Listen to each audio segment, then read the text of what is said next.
Falcon fans, and of course, good old Atlanta Falcon fans. You already know what it is. You already know what to do. One time for the fan. We back talking Falcons football. Let me scoop my chair up a little bit here. T. Will, former ATO Sports. Miss Carrie, one time for the fan in the building. Apple Podcast, Spotify Podcast, Amazon Podcast. Man, we out here. Facebook, YouTube, Twitter, everywhere, man. So big shout out to everybody that's checking in this morning. All the Falcon fans that's in here ready to talk some Falcons football. You already know what we do, man. Falcon fans talking Falcons football on a Falcons Friday. That's one time for the fan for you. Big shout out to everybody in the chat. Chat is live. Chat is lit. Look, if you're already here right now, just go ahead and hit that like button real quick over there on Facebook. Hit that like button over there on YouTube. Hit that repost or that share, whatever they got going on Twitter. So that way we can go ahead and let all the Falcons Nation see what is going on here with one time for the fan, because we are here to have a good time this morning and talk about our Atlanta Falcons and so much more. T. Will, former ATO Sports, one time for the fan. How's everything going with you, sir? Well, it's going great with me, but it is not going, and it's not going with me, okay, the way it's going with you, because from my understanding, Chat and Miss Carrie, this is somebody's birthday weekend. Is that right? I'm hearing the streets are talking, and I'm hearing that this weekend is the weekend of one Mr. Jack Spade. Is that not right? We're definitely turned up, man. We definitely lit, man. It is birthday weekend for me. Now I put it as the birthday podcast here on One Time for the Fan because I don't know if I'll be able to make the show Sunday, which is my birthday. Well, you've partied with me before too, as well. I think you know how how we act when we get a Falcons win. We turn up out there in the city.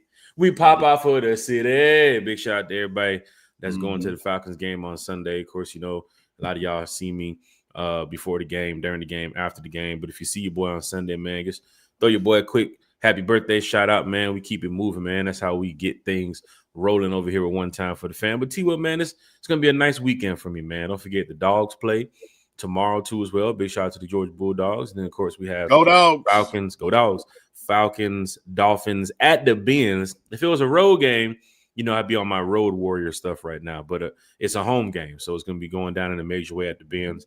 But before we get to all this Falcon talk and Falcon 49ers, Falcons, Dolphins, and some sports betting stuff that we got to talk about here, Miss Carrie is here in the building with us talking Falcons football with us. Well, we got to give a big shout out to our good friend, Miss Carrie. So Miss Carrie, baby, in the building. How's everything going for you, Miss Carrie? Good morning, y'all. Happy Falcons Friday. Happy early birthday to our guy, Jack Spade. It's Scorpio season. Everybody, please make sure you wish him a happy early birthday. His birthday's this Sunday, but I'm doing great. Can't complain. Got the 49ers game behind me, and I'm looking forward to beating the Dolphins comfortably.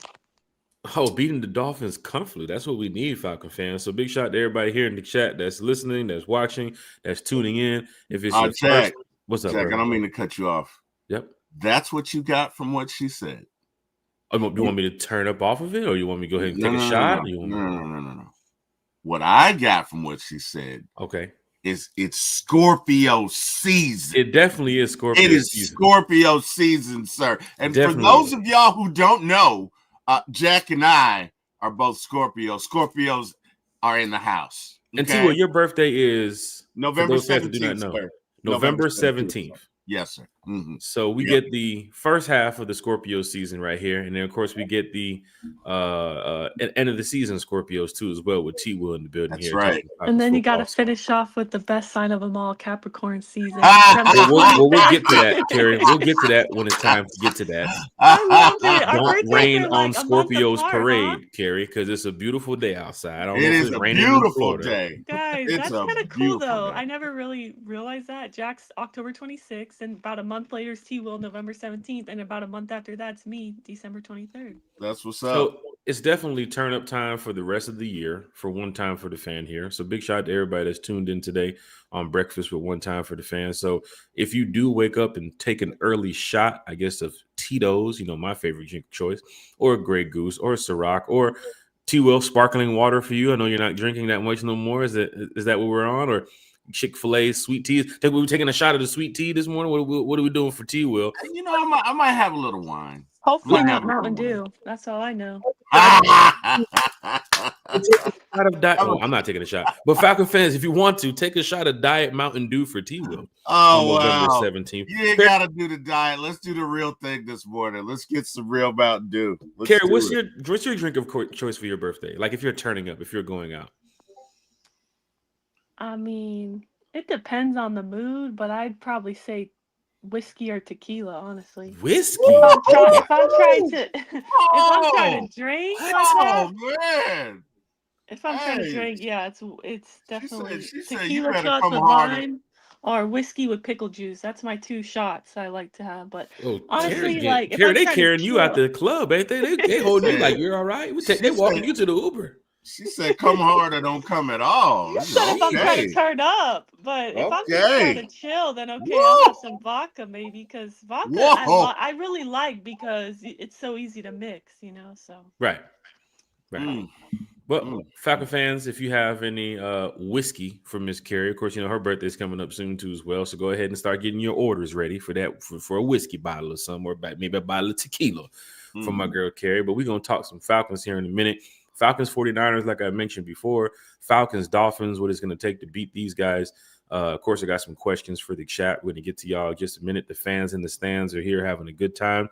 Season ticket holders, if you're in the chat, rep your section, season ticket holders. Of course, where are you watching the show? What's up, Carrie? I just have to say, shout out to our guy, Archangel. He's in the chat, and I have to tell him, don't knock it till you try it, actually, because it's called a pickleback shot, and the pickle juice completely washes out the whiskey. Like, you do not get that aftertaste. You don't make that weird face. You just shoot it. You just take it right after the whiskey. You take a pickle juice shot, and you don't even taste it. It's dangerous, but it's definitely not as bad as you think, but you probably do have to like pickles. I do love pickles. So you might have scared some people when you said it's dangerous. You had them on the right path, and you said it's dangerous. It was like, hold on, now. Pickle juice. I don't know what the science behind it, but it, like I said, it completely washes out the liquor taste. You do not taste you don't get an aftertaste at all. T. Will, when you was throwing it back at Club 112 and Visions and the Metroplex, what was you drinking back then, T. Will? I know you're not really sipping too heavy right now. Early in my career, I had a lot of Long Island iced teas, which Long Island. Oh, those are dangerous. Yeah, they are. I like the blue Long Island just because they look pretty. It's a mixture of different alcohols. So what I learned is when you mix clear and brown, like that's when you go. That's when you're gonna have a hangover. It's where you definitely wake up in the morning thinking like, what did I do last night? What did I do? Where did I go? Yeah, right. I had some adventures getting home, but that was back in the day. So I might do that. I used to like the Incredible Hulk. Long time ago. Now, unless you just old as me, you're not gonna remember this, but they used to make this drink called Cisco, right? And it was syrupy sweet like Kool-Aid, but it was very potent. It was very potent, right? So they'd come in the bottle like this, man, and I'd drink like an entire bottle and be done. I remember I was dating this girl at the time. Oh my God, she pissed me off. Let's not get to that part now, because Kim over there, like, what was that again, T. Will? Kim knows the story. Okay. So I was dating this girl at the time, and she had pissed me off. And I drank like an entire bottle of Cisco. Didn't Cisco get banned, T. Will? I'm pretty sure those got banned. It was it did. It was so like was that like you drinking that Four Loko type thing over there? Yeah, that's what I was just gonna say. Like our era was Four Lokos. Their era was the Ciscos, because I think people thought they were just little wine coolers because they were colorful and fruity. And no, I think those were strong, like 20 or 25%. Yeah. So anyway, I got smashed and I cursed out the entire apartment where we were. I cursed everybody. I went the hell off. And then I woke up like the next day and nobody would talk to me but anyway, but bottom line is, in my days I would do that, but ultimately I think I settled like my brother. My brother liked who Julio. Which is the one? I think it's tequila. It's the Don Julio. Don Yeah, Julio. You talking about LBB? Yeah. You talking about Eric Parker? Yeah. Oh, that's what's up, man. Shout out to Eric Parker. Matter of fact, Yeah, he's out yeah. here early. Eric, you want to say what's up? Oh to the chat? wow. Oh, Just wow. moving the cars. Don't do Oh, Eric wow. like that. Yeah, don't Oh wow. I make didn't sure do you it, get the rims. LBB. Make sure you get the rims, dog. Me Last week either. you missed the rims. It's not Last me, week you missed the LBB. rims. I'm just saying.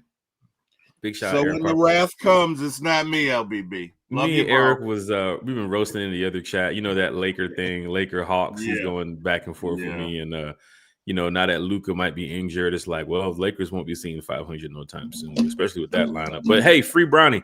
Shout out to Archangel in the chat, Falcon fans in the chat. A lot of first timers here too as well. Head over to YouTube. Hit that like, share, and subscribe button so you can stay updated with One Time for the Fan. A lot of things going on this year with One Time. T-Will, former ATL Sports, you're live right now. 2 is one your channel. For those that do not know T-Will's channel, T-Will, just give a quick plug to your channel before you hit the drive-through. Of course, it is for my drive. Oh wow! He said before you hit the drive. Yes, kid. Oh, Carrie, your jokes are coming too. And I went along with it. Your jokes are coming too. I remember. Oh wow! Really? Oh wow! Okay. Oh yeah, Carrie, because you've been going in a little bit, Carrie. You have been, but anyway. No, my channel is For My ATL Sports 1 on YouTube. Again, the number 4 My ATL Sports, the number 1 on YouTube. Please like, share, and subscribe. And go ahead, Jack. Dispense your justice. You were saying. All right, let's get to it. Let's get to it. Carrie's been roasting me pretty rough the past couple of days, and we gotta think of something good for Carrie. So we got you, Carrie. Don't worry, it's coming up in a matter of minutes. Oh boy. Jeremiah Weems in the chat too as well. Said Falcon fans, what's up, Jack Spade and Terry, Carrie, Jack birthday in 2 days. Big shout out to Jeremiah Weems. Shout out to the fans in the chat showing me love too as well. Archangel's in the chat again. Say Carrie is in the building. Also, Archangel's checking in from YouTube. Big shout out to all the YouTube supporters, Twitter supporters, Archangel. Facebook, everybody, man. Yeah. Everybody who's out here repping One Time for the Fan and the Atlanta Falcons. Miss Sugar is in the building too as well. She said, "Good morning, Miss y'all." Sugar. Shout out to Miss Sugar in the chat. Larry's in the chat. He said, I have a question for y'all. Good morning to y'all. But do y'all really think Ray got let go for performance base when he ain't played like that? Yeah. I can't. You go ahead, Jack. I'm not saying it. No. I'll say to you, Larry. No. Gary? All I'll say is he's coming off a career year last season, and then this season we've only played 6 games, and he's gone. So that's all I'll say. That's how I'll answer that question. I've talked to Carrie and Terry behind the scenes, and I'm real respectful to the Atlanta Falcons. I'm real respectful to the organization and to the fan base. And even past players, current players, players that's going to be joining us here in a matter of months or years, whatever. I'm not going to speak on anything about Ray other than the fact of have the best of your career going forward. It's upsetting that we can't, take you to the next level here in Atlanta, but you're off to the Giants right now. I think New York is a good fit for you. They definitely need some wide receiver help, and we will move on to the next wide receiver that we have on. I think it's David Stills, right? David Stills is going to be stepping up here. David Stills and Casey Washington, they said, is stepping up in his absence. There we go. So that's what we got right now. So respectfully, I'm not going to speak too much on the Ray situation. Ray got little Jimmy out here stealing car radios. I'll say that one right there. Remember that movie right there, T-Will? That's pretty good, man. With the one with OG Bobby Johnson, wasn't it? OG Bobby Johnson. Yeah, that's pretty good, man. What you talking about? Hoover Deuce. Ray got little Jimmy out here stealing radios. So big shout out to Ray McLeod, man. Have the best of your career going forward, man. Birthday shout outs are in the chat too as well. Big shout out to everybody that's in here turning up with me. We got my boy 95 North Falcons talk show, man. Big shout out to Berto Bro Talk. T-Will reporting eligible here in the chat too as well. Big shout out to 95 North. He said, "Rise up, great morning to you all. Happy birthday, Jack. But I need my money, sir. Thanks in advance." Whoa. Man. Wow. Hey, man. What's going on here?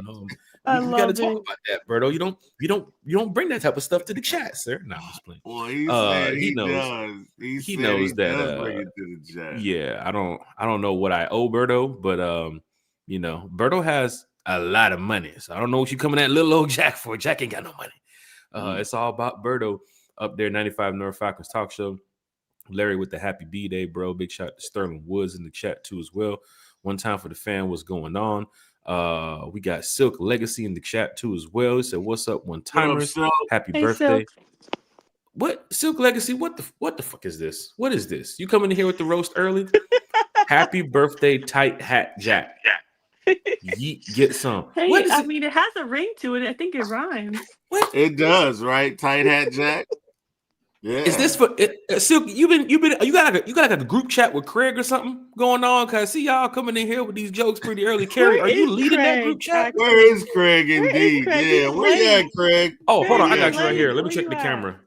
Craig, can you just move those leaves to the other side of Oh the wow! yard, please? Oh wow! You can't leave it there. I'm looking at the security Oh, camera. Craig's back there wow. fixing the backyard up. HOA came by the other day. Big shout out to John Brooks in the chat too as well. You said, "What's up, everybody? Let's up, go John? Falcons." You got April Thomas in the chat with the happy early birthday, Jack. Big shout out to April Thomas. Archangel's in here repping Aquarius Gang. Aquarius Gang. That's tough. Falcon fans here in the chat. 95 North said, "Carrie, talk that talk. Capricorn season is upon us, but it's Scorpio season right now. It's Scorpio Roberto. season now. We saved the best for last. So Yeah, well, Hashtag check your calendars. Hashtag check your calendars. check it out. Check it out. Right, Get yourself right. right. Somebody posted on Instagram the other day. One of my friends saying, "Can we just hurry this Scorpio season up, please? Like, hurry this Scorpio season up. No, We just they started. didn't. We You just don't started. rush perfection. You do Oh, not. talking about? wow. We look like You sitting in don't the first rush quarter talking about I perfection. can't wait till the fourth. No, we in the first You quarter. don't- What are you You talking don't about? sit down to Ruth's Chris and say, "Can we hurry up with this steak?" You don't go down to Papa Do's and say, "Can I get the check, please?" You just sat Hey, down. Correct. You What's going enjoy every morsel for its succulent being. I'm just saying. Okay. Right. Now you can rush the other seasons, okay, Right. but you don't rush perfection. That's what you right. Miss don't. Sugar is in the chat. Section Miss 313 is in the chat. Sugar. Falcon fans, season ticket holders, rep your section in the chat. Archangel, John Brooks, where are y'all listening to the podcast right now? Where are y'all watching the podcast right now? Go ahead and rep your city, rep your state, wherever you're at right now. My boy T-Will, Berto said Long Island. Yikes. That was back in the day, though. I don't think T-Will's going to sip no Long Island right now. Hell, I haven't drank a Long Island in about 5 or 6 No, I ain't years. done bro. that in some years, man. Bro. I haven't done that in some years. Bro, Like, Long it's Island been- is one of them drinks you go to the bar and say, "Can I get a Long Island?" The bartender looks at you like, "Are you sure about that? Yeah, You man. sure you want a Long Island?" Because the way they make it nowadays, they ain't doing the damn little measurement stuff. They just pouring that shit in there, T. Yeah, Will. it's rough, man. Hey. I hadn't had like I don't mix. I don't do that anymore because again, for me, that's when I notice like the next day I'd be sick. Like, Oh yeah.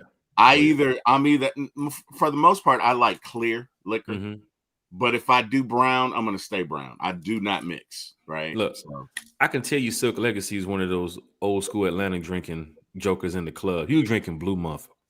Anybody wow. who's been in Atlanta, been in these clubs, Central Station, Prime Time, O'Reilly. I'm talking about just East Side, South Side, Club Chocolate. I'm talking about even going to the strip clubs. When you go to the bar and you order a Blue Month, Is that like Bruh. a adios mother effer? it's Or is that the same thing? it's That's- pretty much it's like I believe it's vodka in there too as well. It's just straight vodka with the they put the blue what's that? Carousel.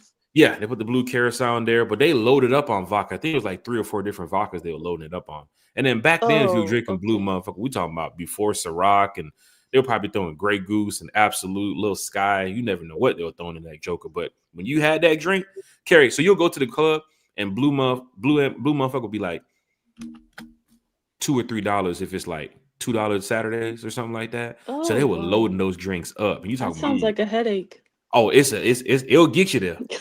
Long Island and Blue Motherfucker will get you there. Falcon fan. See, Look, I'm if used y'all to from calling Atlanta, it if go ahead, if Carrie. it's the same thing, Jack. Like we call it here, adios mother effer. And It's it's probably essentially is. it's like a Long Island. It it has all the different liquors in it, like tequila, rum, gin, vodka. But they also put the blue carousel in it, and they top it with like a Sprite. and that's an Adios Mother Effer. So I don't know if that's the same It thing, was but that's no what we call it Sprite in here. there. It was pretty Okay. much just you wouldn't get it with cranberry juice or orange juice or pineapple juice. It was literally just straight vodka mixed with that blue carousel. But it was loaded up to a point where people be like, bruh, I'm on my third one right now. Kind of looking like Bodie, like how he was at Rolling Loud. Big shout out to Bodie too as well. Falcon fans here. We That's got fine. Mama Malone in the chat with the What's good up, morning. Mama Malone? I can tell you right Good now, morning. Mama Malone, she know about that blue mother. She know about that because she real East Side. She's real Atlanta. So all these drinks we talking about, Long Island and Blue MF and all that stuff. Oh man, $2 Tuesdays at the spot wherever you going, maybe during the week or whatever. That blue MF was just floating through the city. Everybody had at least a blue MF one time. I forget that club downtown. I think it was the Library or something with it was downtown Atlanta. Man, that joker used to be packed, but them blue MFs used to just be passing out like water. But everybody was in that joker drinking it, man. Big shout to Mama Malone in the chat. Got a big birthday coming up for her too as well, man. We're gonna be out there turning up with Mama Malone and the fam in a couple weeks, man. So big shout out to everybody here. That's repping the Atlanta Falcons. Got my boy James in the chat. He said, "Good morning, everyone." Big shout out to James. Of course, Mama Malone said, "Happy birthday, Jack." Many, many more. Thank you so much. Really appreciate it. We had a great conversation the other day too, as well. Me and Mama Malone. So, big shout out to you all. We're gonna turn up for your day coming up real soon. Smooth Season here roasting. I think Smooth Season in the chat with Carrie, Silk, and Craig. Smooth Season says, "Tight hat, Jack.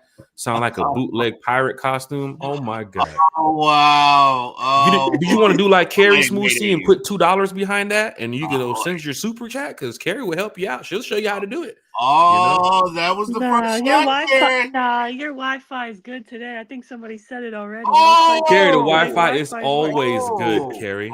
Carrie, don't let me get. Matter of fact, T-Will. I'm just gonna just T-Will. Just 1 second, T-Will. Just 1 second. Carrie, we're gonna have to talk about this. All right, me and you. All right, before we bring T-Will back, Carrie, it's gonna go down now. You want this war? It means Is it gonna war. go down in a major way? It's in a major way. You made that comment the other day on Twitter too as well, Carrie. I'm the state comment. All right, we're gonna bring T-Will back. All right, I'm just here we go. saying. I Was cannot I was believe he did concerned for that. you, but I was concerned for you, my friend, because I just feel like your jaws must be hurting from chewing that well done steak still. Oh my Oh, gosh, wow. we're not even I'm just 25 saying. minutes into I the was show, and concerned. Carrie's I forgot about the Twitter thing. Yeah, I was Oh concerned. wow. okay. Carrie, flip the page. Get to the next set of jokes. We'll get ready to that one right now. So Oh, big shout boy. out to Carrie. Oh, Anyways, let's talk these Look. Falcons. You know what's man. funny? Carrie, remember that Tampa Bay game last year when I went down there to the Bucks game and he was like, "Hey, I'm over here with the fam. I'm just gonna come by and see you real quick." Like, yeah, sure, come on down. We got extra ticket right here. Do that again this year, Carrie, and watch what happens. Oh, really? Security, she's in the wrong seat. She's in the wrong seat. She took somebody's seat. Which one? Which one? I'm Her? royalty at Raymond James, man. I never Royalty. see my Falcons lose in Raymond James. That's so, what's up. Let's I'm just go. Look, it's going down. April Thomas says, "My Somerville, Georgia." Big shout out to Somerville, Georgia, in the building. Archangel says, "At the workplace, College Park, Georgia is in the building." Big shout out to the fans. Let's see. Silk Legacy said, "Blue MF has 8 liquors in it." Ooh, Lord, boy. Let me tell you something. I didn't even know what was in that Joker. I just know my own boy pull up and be like, "Bro, let me get 3 of them Blue up." See, I think me it's get the 3. same thing as Adios Mother Effer because he said it has Sprite, so I think it's the same thing, and it has blue carousel. I didn't Yeah, really those are taste the dangerous. Sprite, but maybe some people made it with the Sprite. I just know that drink would it'll put you on the ground. It's similar to a Long Island. If you drink enough of it, you'll definitely be on the floor by the 3rd song. So big shout out to Deep Ruffin is in the chat too as well, checking in from the West Coast. We're gonna talk some Falcons 49ers. I know Deke Ruffin was at the game too as well. Deke, let us know how that environment was, how that crowd was, because we saw it on Sunday Night Football, and we definitely want to hear more about your experience on One Time for the Fan. T-Will, man, Miss Carrie, baby, let's get to the Falcons 49ers quickly. Sunday Night Football. We didn't have a show on Wednesday. No pop-up podcast this week. I was pretty much enjoying the whole birthday week, chilling and relaxing, watching other podcasts too as well. Shout out to all the content creators, all the podcasters out here who had shows this week. Of course, you know, I'm in the chat with Carrie, Terry, and some other Falcon fans. We talk Falcons football every single day, and I'm glad to be back here on this Falcons Friday talking Falcons football with you all. So chat, please chime into this. as we get to these questions and, of course, these these topics that we have for today. Once again, if you're checking in for the first time, head over to YouTube, hit that like, share, and subscribe. If you're on Twitter, hit that repost, hit that like, heart, whatever they got going on. Go ahead and drop some comments into it, chat too as well, because everybody's here talking Falcons. Everybody's enjoying the day.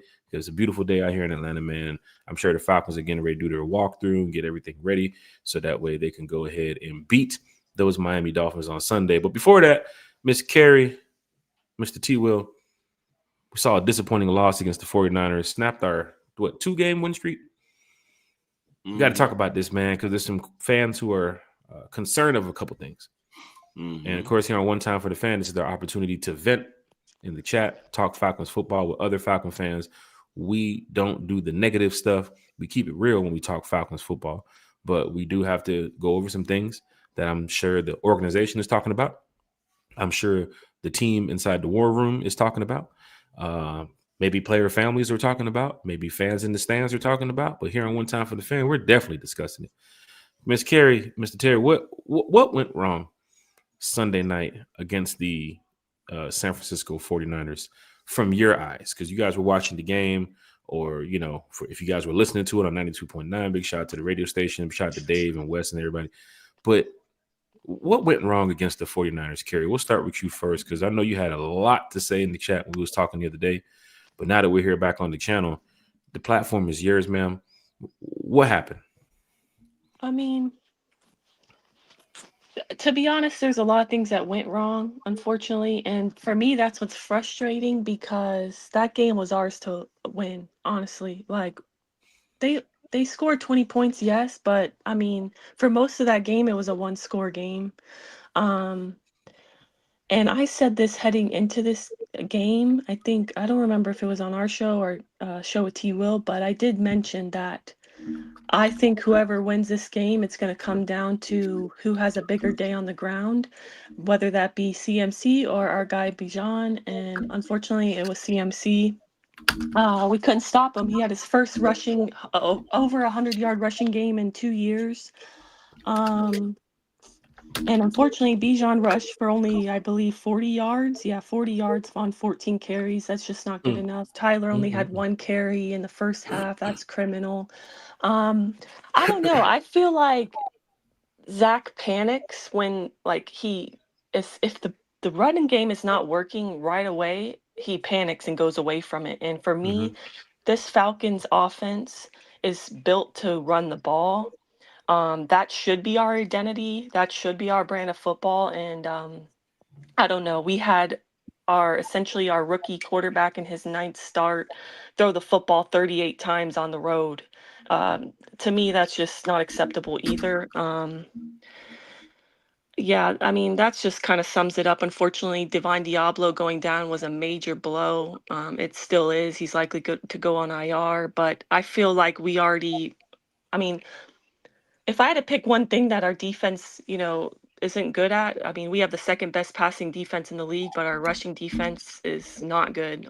Honestly, it's not average. It's probably, I think it's now ranked 20th in the league. So there's still improvement needed there. But yeah, unfortunately, CMC had the bigger day than our 2 running backs. And for me, why I'm so upset about that loss is because, again, it was a winnable game. I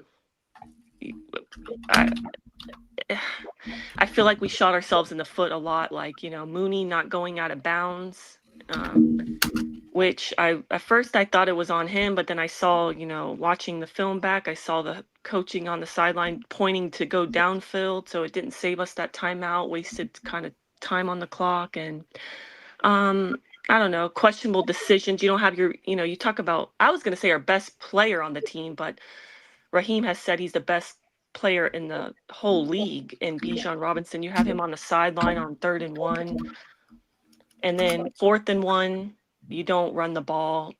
You have Tyler on the field, who just got hurt like 2 plays before that. He's on the field, but then you don't run the ball. I don't know. And then you have like a backup corner who hasn't played in 4 years say, oh, wow, they're really about to run this play, like, because we're too predictable. So coaching matters, in my opinion. And Unfortunately, Zach Robinson got outcoached by Robert Salah. And to that point, Shanahan and Salah are very good coaches in this league. So, big up to them.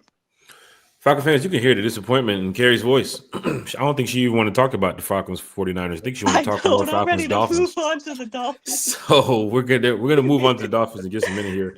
You did mention something that's very important. Penix throwing the ball for 38 times, similar to like that Panthers game too as well. Throwing the ball for more than 35 times, and 241 yards for Penix, 1 TD, no interceptions, sacked twice. But on the 2 sacks, you can see that Penix took a hit. And he was taking some other shots too as well from a banged up 49ers defense. And this is going to come back into play in a matter of minutes here when we get to Falcons Dolphins. When I got to ask a question about Penix and Kirk, like who would play, because looking at what Kerry had mentioned about Zach Robinson going away from the run once, he realizes, hey, maybe this might not be a good situation for Bijan or a good situation for Tyler. They're not getting no yards, they're not getting much on the ground. I think Bijan was averaging like 3 yards a carry. But for Tyler Algier, even like the third and 1 play, or the 4th and 1 play, like not running the ball, him getting banged up 2 plays before that, Bijan not being on the field.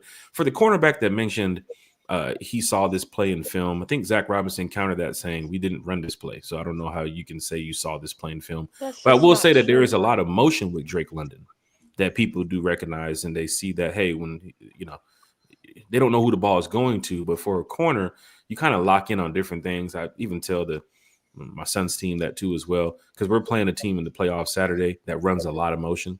They run a lot of flex and wishbone, those type of option type plays. And I got to tell them, like, y'all got to be very careful because you guys lost to this team by a touchdown last time.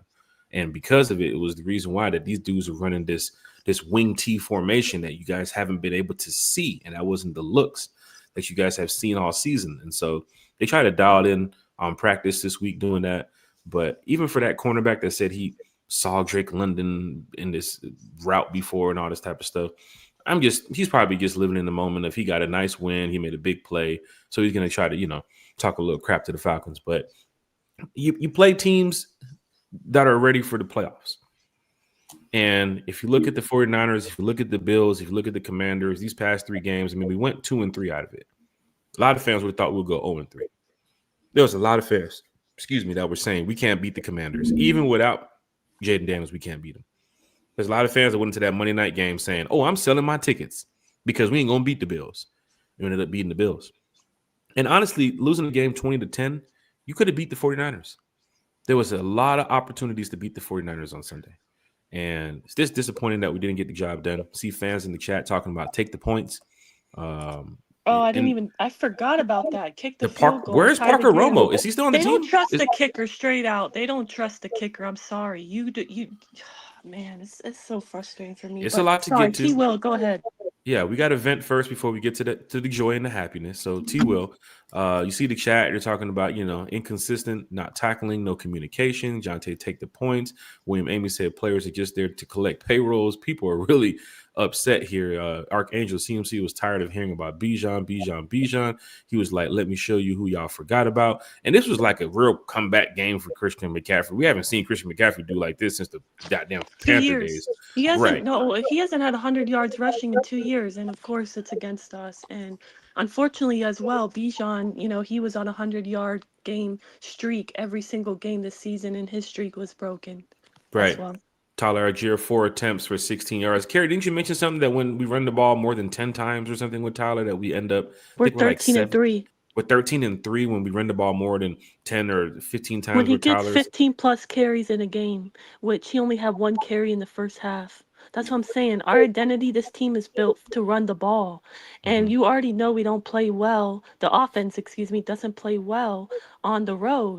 So, and you essentially have a rookie quarterback who, not saying he's had a bad season. He's had pretty much an average season. So you're not putting him in a good position as a play caller by making him throw the ball 38 times.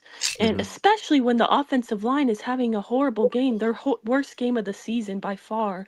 Unfortunately, it just was pretty bad out there. They were getting bullied. And, and because of that, Michael Penix now has a bruised knee. So, right. Sorry, T. Will, can you go? Yeah, we'll get to the injury report too. We'll definitely chime in on this. You did mention Michael Penix carry. My Penix sitting at 1,400 plus yards on the season, 5 touchdowns, 3 picks, 47 I'm QBR sorry, rating. April Thomas. T-Will, go ahead, man. What's up with the Falcons 49ers? You had a lot to talk about this week. I'm sure you had a good amount of time. Look at Okay, what's April T-Will? Thomas. This is Terry from One Time for the Fan, not Terry Fontenot. So fans in the chat like, yo, is that could that be? Let me get my season ticket holder account up. No, you don't have to do all Oh that. wow. Terry, let's talk about it, man. What went wrong against the Falcons versus the 49ers, man, in your eyes, my brother? I mean, it came down to some decisions, right? I don't think it was as bad as people make it. Look at the game. This game was even up until the fourth quarter. And now you could debate whether or not it should have been. That's what comes down to coaching. The 49ers were depleted on their defensive side of the ball, and the Falcons had an opportunity to go in there and win. We didn't get it done. It was, again, pretty much an even game. Like Kerry said, there was a fourth down situation where you could have kicked what was essentially a 51 yard field goal, and we didn't. And the why, you kind of have to go along with what Kerry said. It just seems like in certain situations, specifically outside, you don't trust your kicker, and I don't know what that is. And again, this is all supposition because we don't know. Raheem hasn't come out and said, I don't trust Parker Romo, but it just feels like in certain situations where it's 50 yards or greater, they're just going to go ahead and go for it. So you can draw your own conclusion with that. But outside, I mean, again, Falcons had their opportunities.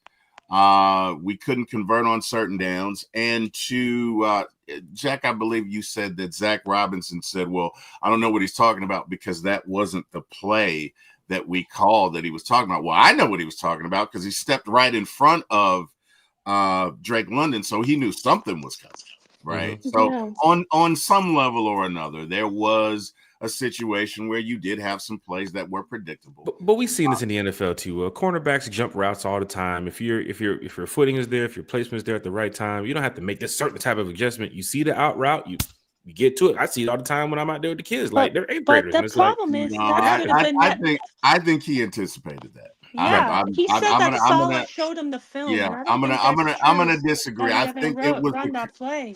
I think it was the combination of motions and the format that they were in, Jack. But he definitely jumped that, and that was pre-snap. That was 100% pre-snap because as soon as Drake made that, he's like, "It's the out route, right?" And to that point, T. Will, that goes back to that viral video where a guy who's just a Joe Schmo, not anybody of in the league, he broke down our film and talked about how on offense we're so predictable as far as like our motions pre-snap. Oh, if you see Warner going this way, they're gonna do this, or if they're in the pistol, they're doing like. It's so predictable, unfortunately, and that's probably has to do with it as well. You gotta prepare, right? So again, look I'm not gonna be as my brother says D Will. I'm not gonna be Debbie Downer T Will. It's D Will, or when you put the ski on, it's G Will. So that's right. Well, T Will here on the channel today. Either way, right? But no, in all seriousness, we're 3-3, guys. I think if we'd have started, if you'd have predicted that the Falcons would be 3-3, looking at the schedule, I think most folks would take that. So they didn't predict a 30-0 loss against the Carolina Panthers. They did not. And to your point, T. Will, like I'll take 3-3 because I think this is the hardest stretch of our schedule. But my thing is, one could argue we could be 5-1 right now, which I know we could definitely be 5-1. Sure right? I know you'll probably tell me if was a fifth, but my thing is that is exactly. Get out of my head, Kerry. If it was a fifth, we'd all be drunk right now. Right. That's exactly what I was about to say. Oh my God, go ahead. I've been hanging out with Kerry too long. My thing is, T. Will, to counter that is. Yes. Oh, anybody could say, "Oh, well, we could be undefeated right now," but my thing is, all these games were winnable, and for me, in my opinion, it all comes down to coaching. Like, I mean, the game one, you lose at home by 3, could have went to overtime. Kicker problem should have been addressed in the off season. Then 30-0 game against the Panthers, completely unacceptable in my opinion. the team was not prepared. I mean, even Bijan came out and said we overlooked them. I think Mhm. the team was so high on that, primetime win on the road against Minnesota that they Mhm. just completely overlooked a division opponent, which in my opinion is completely wrong to do. And then this game, I just feel like this was so winnable. I mean, it's so frustrating. I'll take a loss on the road, but very well coached 49ers team. But I feel like most of the game it was a one-score game, and I didn't even mention we had at one point had 12 players on the field, and then a few plays later we had 10 players on the field. Like It, that's coaching too.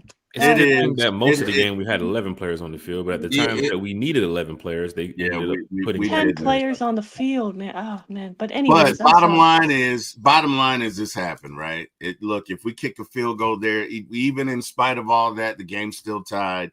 If we execute on certain plays, maybe we win. It did not happen. But the bottom Right. line and what I was saying at the beginning of the segment was if you'd have told most folks we'd be 3-3 right now, they'd be fine. So Right. look let's And beating two good teams in that path too as well. The Commanders that I'm sure people will be seeing in January, and of course the Buffalo Bills people should be seeing in late January. Well, So let's. I don't know that we see the Bills in late January.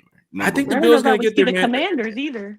I mean, you know what? I don't know. If we look at last year's Commanders team and last year's Bills team, or the year before that, these are playoff teams, right? So They we're were. How do you know? But I'm saying with what they're going through now, and look at things happen in a season, right? They're ups and downs. But bottom line is we're 3-3. You know what I mean? We didn't execute in some plays. The thing is, do we learn from that? Right? Do we grow from that? We got our butts whipped against the Panthers. I think we learned from that because we came out, the next game, on fire. So hopefully that we go ahead and learn from this 2010 experience. What I'm getting to, and then we can move on. Is, look, anybody can make a hamburger, right? Anybody can make a hamburger. Very few folks can sell 90 billion hamburgers, though. That comes down to process. And that's what I'd want to talk about this morning. Process. What is the Falcons' process for predictability in plays, right? Because look, there's certain AI tools that can tell me what you're going to run, right?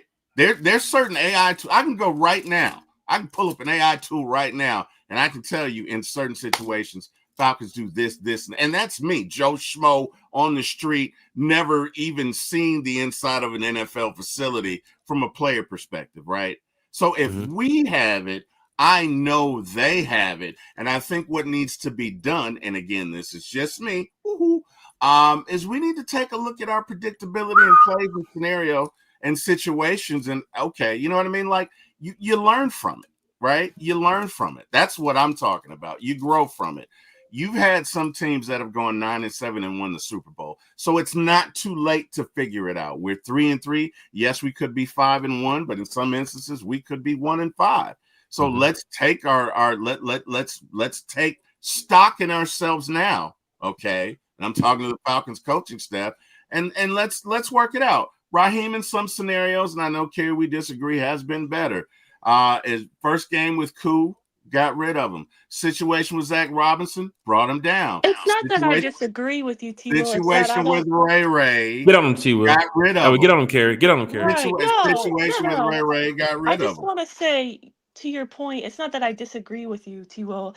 Changes have been made and fast, and I think because the seats are warm, as they should be, in my opinion. But my thing is, we don't know for sure these were his moves. Okay. And we don't know that. And we don't know that. So it could be above Raheem's head saying, "Hey, man, like, nah, our seats are warm. We need to win this season. We can't have another losing record. We can't miss the playoffs again. I'm sorry. You told me that you had a kicking competition in the offseason. Koo was ready to go, and he's missing a kick, game deciding kick the first game.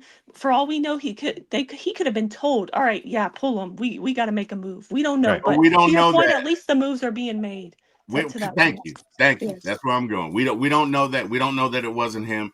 But again, from the outside looking in, it looks like these decisions are happening faster and quicker, and they are the right ones. And that is a positive, right? So where I'm going with this is, look, hopefully our Falcons staff can take a look at this game and say, you know what, in certain scenarios, we got to be better. We can't have 12 men on the field. We can't have 10 men on the field when it's 3rd and 13 for the game. There's certain things we can't have. Right. So let's fix the process is what I'm saying. Let's also not forget about, the referees and the rule committee forgetting that you can't just grab this player and pull him into the end zone. You can't do anything about it now. You shouldn't have been in that situation, Jack. You should never been in that situation. You shouldn't have been in that situation. Before that play happens, it's 3rd and 13.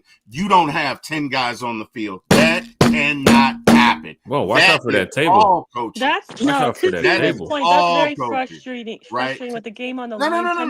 No. That's like high school stuff. Like, come on. Thank you. But my point is, before we get into, yes, he did pull him in there, but you shouldn't have been there, because if you rush that passer, right? If you send 5 in that scenario, if you got 11 guys on the field, they probably don't convert the 3rd and 13, and then they have to go ahead and kick the field goal. So I get that, they omitted a rule, but at that point, game's over anyway, because now you're fighting against the clock.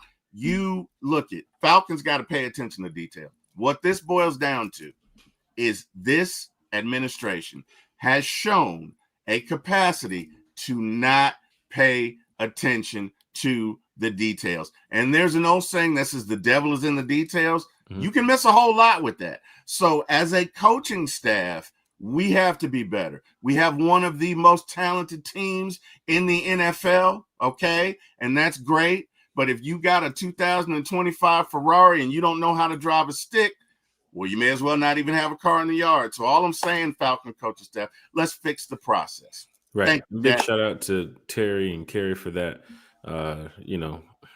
lovely little words of encouragement here for the Falcons fans and, of course, the Falcons fan base. Carrie, you guys, fans in the chat, you guys heard Carrie mentioning warm seats, or the seats are warm.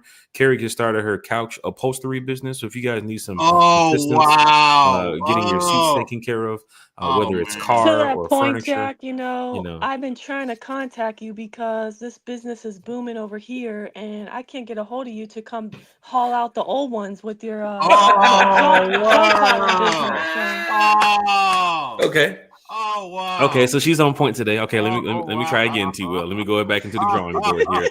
Wow. Anyways, let's talk about these Dolphins, because I feel like I don't want to sound like I'm being doom and gloom. Because no, we're definitely gonna get to Falcons, Dolphins, Dirty Bird Central's in the chat. Jack. Don't do it. William Amy mentioning Zach got that job at Oklahoma State. That's why he don't care. We can get to that later on in the season, because some people that's pointing out that, Sunday's game against Mike McDaniels, an old friend of Raheem, an old friend of Jeff Ulbrich, could possibly, if Zach Robinson does decide to take the Oklahoma State job, doesn't look like Mike McDaniels would be there much longer in Miami after we put this butt whooping on him. Could Mike McDaniels become the next OC if Zach Robinson was to move on? Because, they're in that same tree. Remember that Shanahan and remember that tree that Raheem always talks about, the coaching tree? Mike McDaniels is along those lines too as well. So we'll get to that when it gets to that. Right now, we ain't got too much time to spend talking about that. Big shout out to Dirty Bird Central in the chat. He wants to get the hat. I'll say this for you. Bro. Bro Talk. Big shout out to Bro Talk, Falcon fan, content creator, man. If you get that jacket from Berto, remember the jacket that he wore on the stream the other day? That custom made all white. I'm talking about it was clean. The NIL Berto jacket. The NIL Berto jacket. The members only Falcons jacket. If you get that one from Berto, I got a couple more Falcon hats over there. I ain't touching it. We can work on that. Just send me a DM now. We can discuss that, Dirty Bird Central. But you can't let Berto know that you're trying to get the jacket from him. Now, he was in the chat earlier, but it's 10 o'clock. He's probably on the way to work. So if you can go ahead and hit him up and be like, yo, Berto, what's up with that jacket, bro? Then we can go ahead and make an exchange. Big shout out to Dirty Bird Central in the chat. He said, make sure y'all like and subscribe. Fans in the chat, a lot of first-timers here checking in from Facebook. A lot of first-timers checking in from Twitter. or wherever you're watching or listening to the show, Apple Podcast, Spotify, head over to YouTube, type in One Time for the Fan, give us a like, give us a share, give us that, hit that subscribe to as well, that notification bell for my ATO Sports One is live too as well. Make sure you head on over there too as well. But yeah, William Amy said Carolina needs to get their butt whooped by Buffalo. It's probably going to happen, even though the Panthers have been playing somewhat decent. They should probably lose to the Bills, but we're going to get past that. This team needs to lose, and this team needs to win. The Chargers did, beat an NFC team last night. AFC teams beating NFC teams does help out the Falcons in a way, if you look at me. And, of course, the Vikings got a licking put on them yesterday, so that should push them into the back of the pack. We were trying to win this game Sunday against the 49ers, so we could move up, even in the playoff race, too, as well. I think we're a little bit out of it. You know how people put those graphics up? If the playoffs started today, this is the scenario. We need to be in that race too as well. Like I want to be looking at my team getting ready to play. And don't forget the Bucks losing to the Lions as well the other day. So the Falcons could have gained, a little bit of, just take one step up there against, other NFC teams, but losing to the 49ers is disappointing. D.A. Hunter's in the chat with play calling has to be better on offense. A lot of people in the chat talking about Zach Robinson here early on the show. So it's a lot going on with what we see here, in the Falcons fan base. And I'm glad everybody's in the chat here talking Falcons football. Dirty Bird Central said, can't be trap games if they are good teams. Falcon fans can't be trap games if they are good teams. Now, Sunday, Falcons Dolphins. A1 asked me a question this morning. I got to ask y'all Falcon fans because I need to find out what is your answer to this question. And look, we got Lyrics Mom back in the chat too as well. Big shout out to Lyrics Mom. She says good teams aren't trap games. A real game is against bad teams. So he's talking about a real trap games against bad teams. Big shout out to Lyrics Mom in the chat. Kiki's here talking Falcons football. Let's see. Dirty Bird Central said, now hold on, Kerry. Koo could have had a great camp and it gave confidence, and then Koo pooped the bed. Oh gosh, that is tough. That is tough. But yeah, kicking competition battles in the beginning of the season after you go through training camp and say that this guy is ready. And then, we saw what happened, early in the season. Then we bring in Parker Romo. Then we're at a situation like, is he still on the team? Because nobody's seen Parker Romo out there against the 49ers, man. It's like, it's tough, man. I just want to win these games, man. And Falcons, putting themselves in a situation where the fan base is definitely very upset, how we are losing these games. And, even for like situation like this, he said, JD Bertram, Lord, don't start. Like it's tough seeing JD Bertram put in that situation once DD went out.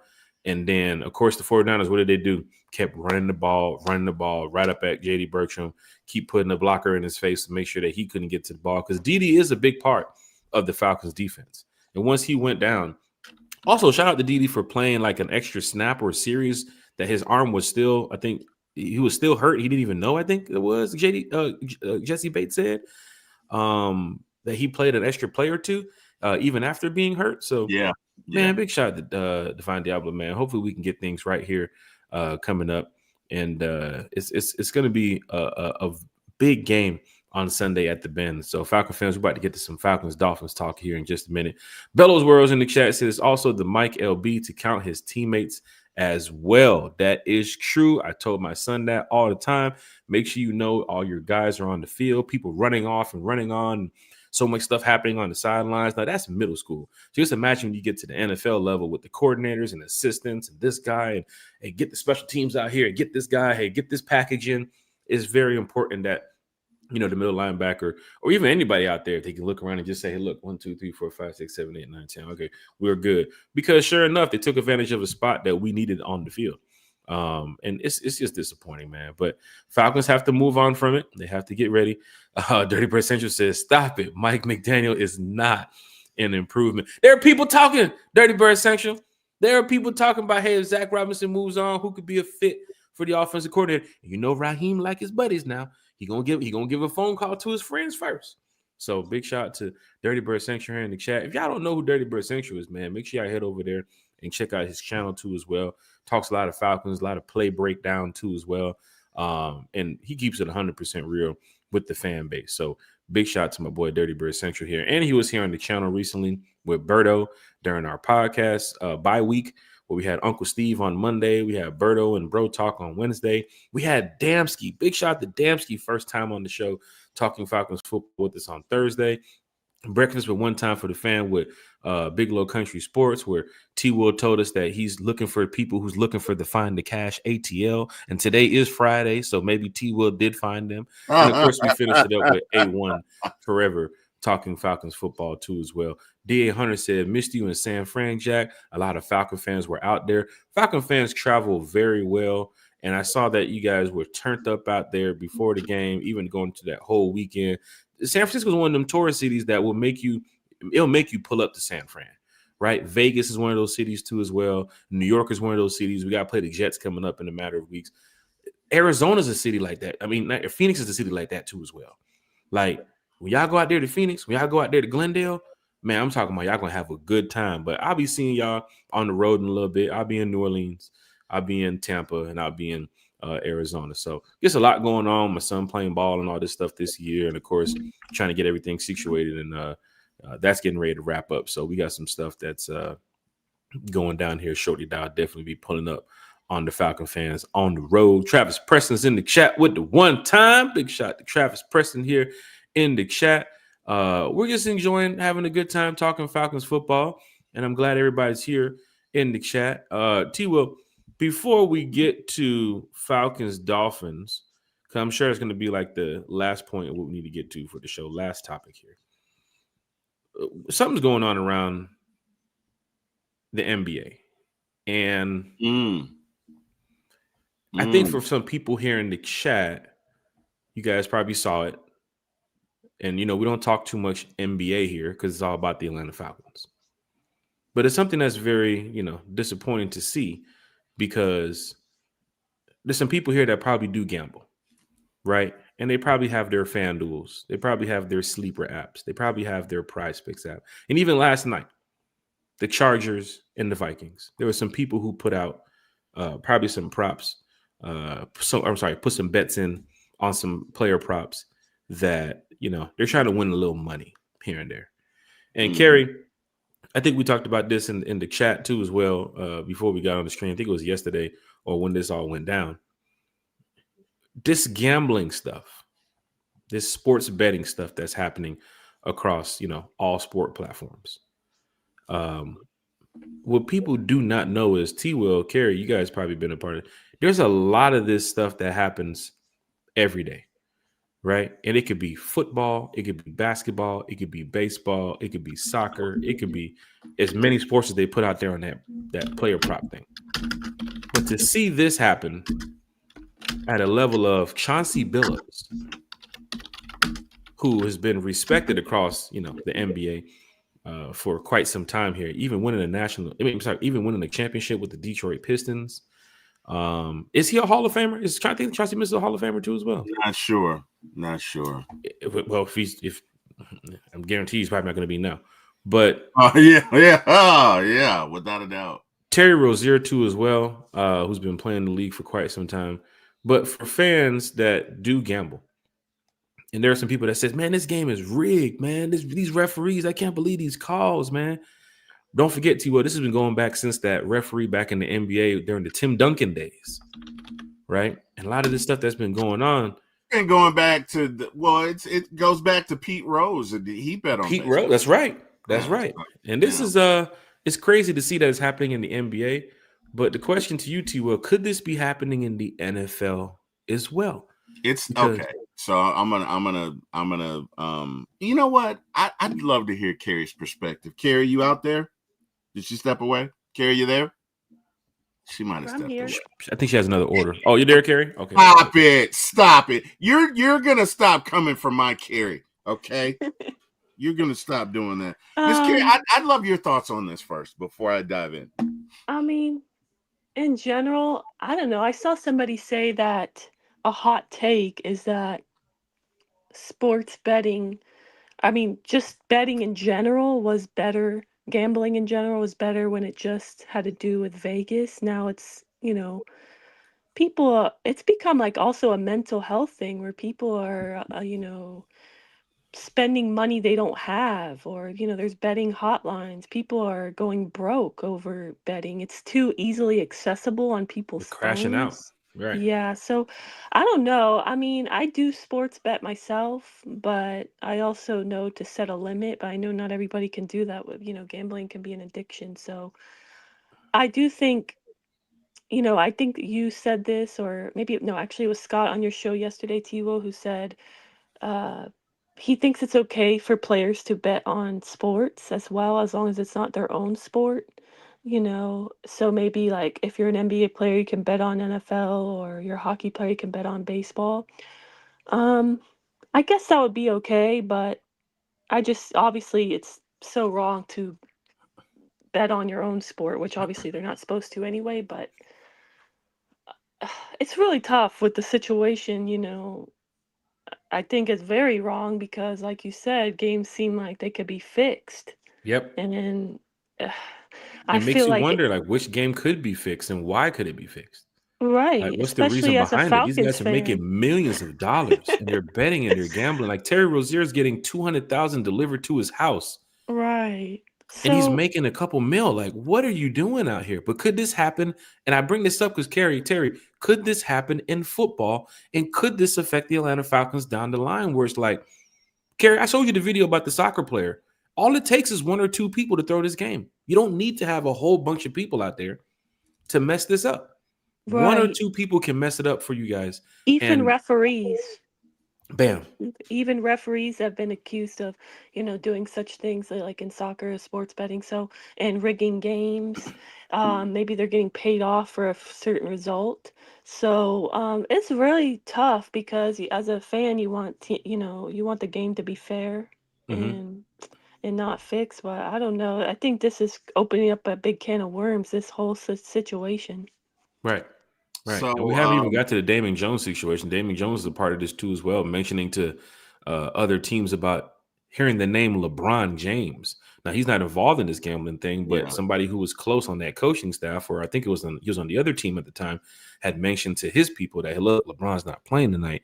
Put a little bread up on the under. Oh, you guys can win like X, Y, and Z amount of money. Michael Porter's brother, Jonte Porter, getting banned for life years ago doing this. Terry Rozier. And I've told Kerry, I showed y'all the messages yesterday from gamblers who have called this out long time ago about Terry Rozier's play on the court. Even I mentioned the TJ McConnell situation when he was, doing what he had to do coming off the bench for the Indiana Pacers. And I'm saying that I'm not saying that he's a part of it. Just want to put that out there. But the day that he did hit the Prize Picks board, a lot of people took the over on him because they said this guy only has to he doesn't have to make the three. He has to just take 1 3, which you guys saw TJ McConnell in the playoffs last year. He was shooting threes like whoop, whoop, whoop. But the day he hits the Prize Picks board, he doesn't take no 3 attempts. And Twitter lights up quickly. Like you can see if you go back and watch the game, the defender is giving, at least from where I'm standing to where Eric Parker's cutting the grass right now, at least that amount of room to let him take the shot. And he's like, no, I'm not going to take it, and passes the ball off. And Twitter's erupting like, bro, all you got to do is take 1 3-point attempt. You don't have to make it. Take 1 3-point attempt. You can fucking heave the ball up from the half court at the end of the second quarter. Doesn't matter. Take 1 3-point attempt and players can cash out. On that day, he decides to not do it. The following game, he did it. And people started lighting it up on Twitter like, what the hell is going on? Are these players getting paid behind the scenes? There is a video on YouTube about how soccer players fix matches. And there was some players that was out there in England who got caught up with the Chinese syndicate. And these dudes were meeting them in hotels and meeting them in private spaces, handing off envelopes. And they tried to get 2 or 3 more players involved. And it really blew up when they went after a bigger name player and he got in trouble. And that's how it really blew up. But behind the scenes, even Chauncey Billups, there's plays that people remember from last year where his star player, Danny Avija, whatever guy's name is, 26 points, 27 points going into the fourth quarter. And he gets pulled with 5 minutes left to go down 3. And he doesn't come back in the game. So, T-Will, Could this affect the NFL soon? Because obviously, with two players like, this guy Terry and Chauncey Billups, could this make its way to the NFL where you can see players or even coaches like, hey, we're down 3. Let's pull the star running back. Let's pull the star wide receiver out the game just so we can make a look, just so I can make a little That's extra why cash on the Bijan side. wasn't on the field. Oh, come on, Kerry. We can't sit. Now, we don't want to say that right here, why he wasn't on the field on 4th and 1. Obviously, obviously it's a coaching decision. Wow, you made me think that when you said not having your star player on the field. Yeah, you said this was the best player in the NFL. And you don't have him on the field on Saturday. That is true, but I have seen situations where we've watched football and fans, y'all been in the chat, y'all probably seen the game and said, what in the... That's not a penalty. That's not a flag. What is going on out here? He's not holding him. What certain things the refs see that they don't see? Is there money involved? T-Will, could this make its way to the NFL and destroy the game forever? Because obviously with these two guys getting in trouble, Jontay Porter getting in trouble recently, they even investigated Malik Beasley earlier this year too as well. Could NFL players be you're put cutting into in and out, or is it me? I don't know. Hopefully, is it you? It's definitely Jack. Oh, come on, Kerry. Don't do this to me. I'm just kidding. Don't do this to me. Kidding. I'm kidding. With the sports gambling, T-Will, could it make its way into the NFL to a point where fans should be worried about these prop bets and all this other stuff? I'm going to respond like our beloved Dr. Martin Luther King. If there's injustice anywhere, there's injustice everywhere. If there's gambling anywhere, there's gambling everywhere. Mm-hmm. If there are misdeeds anywhere pertaining to gambling, there are misdeeds everywhere. My point is, this stuff is probably already going on, right? It's already going on. It's in every sport. Why? Because we are greedy American capitalists and we got to make as much money as possible. And there's certain elements that if you let them in, this is going to happen. So do I think this happens in the NFL? 100%. Now, it may not happen to the extent that it did in the NBA, but let's go back a little bit, Jack. Let's walk back a little bit. There's a game last year with the Bears, Mr. Eberflus, and I'm being careful, but I just want to set the scene for you, okay? It was Thanksgiving Day. Want to know how I remember? Because if I would have won, Jack, I would have won about $1,500, Jack. Oh, Jack, I was sitting pretty. Jack. All we needed was 3 points. All we needed was 3 points. It's a whole minute and a half, okay? Chicago has no timeouts. Then it's 50 minutes left, right? No timeouts. They're driving down the field. They are on the 40-yard line, and they go for it. They've got not one timeout, but 2 timeouts. They don't take any timeouts. Eberflus or whatever was fired that following week. But the bottom line is, doesn't that seem a little funny to you? It does. You can kick if you got not 1 but 2 timeouts, right? And you don't. Right? There are pitchers who I've heard not interviewed. I saw their comments on the interwebs this year, 2025, who said, I'm so sick of getting threats from folks who are gambling on Prize Picks. Which Steve Kerr did mention that his players do get a lot of hate mail and death threats too as well. Said this, right? Because there's a lot of money involved. People not just placing $2 bets on 6-pick parlays. They're talking about repeating. I've seen people, and T-Will, I'm into this stuff too as well. Yeah. I see people bet $15,000 on 2 or 3. Jack, that goes back to the thing that I said. Like, we have a gambling problem. People are betting money that they either don't have or that they need for maybe their bills. And people seek help, please. Right. Yeah. They're crashing out. Like even for last night, too, as we use that example that you used last year against the Bears, not putting any name or any player in there because we're not accusing anybody. The pick for Chet Holmgren last night, the data that showed that he scored 30-plus points the other night, his opening game. But last night, they set it to 13.5 on the line. He scores 30 the first night, 13.5 for game 2. He scored 15 last night, only because it went to double overtime. Not saying that they could have gave him the ball more. He could have been, more of a problem on the court for the Pacers.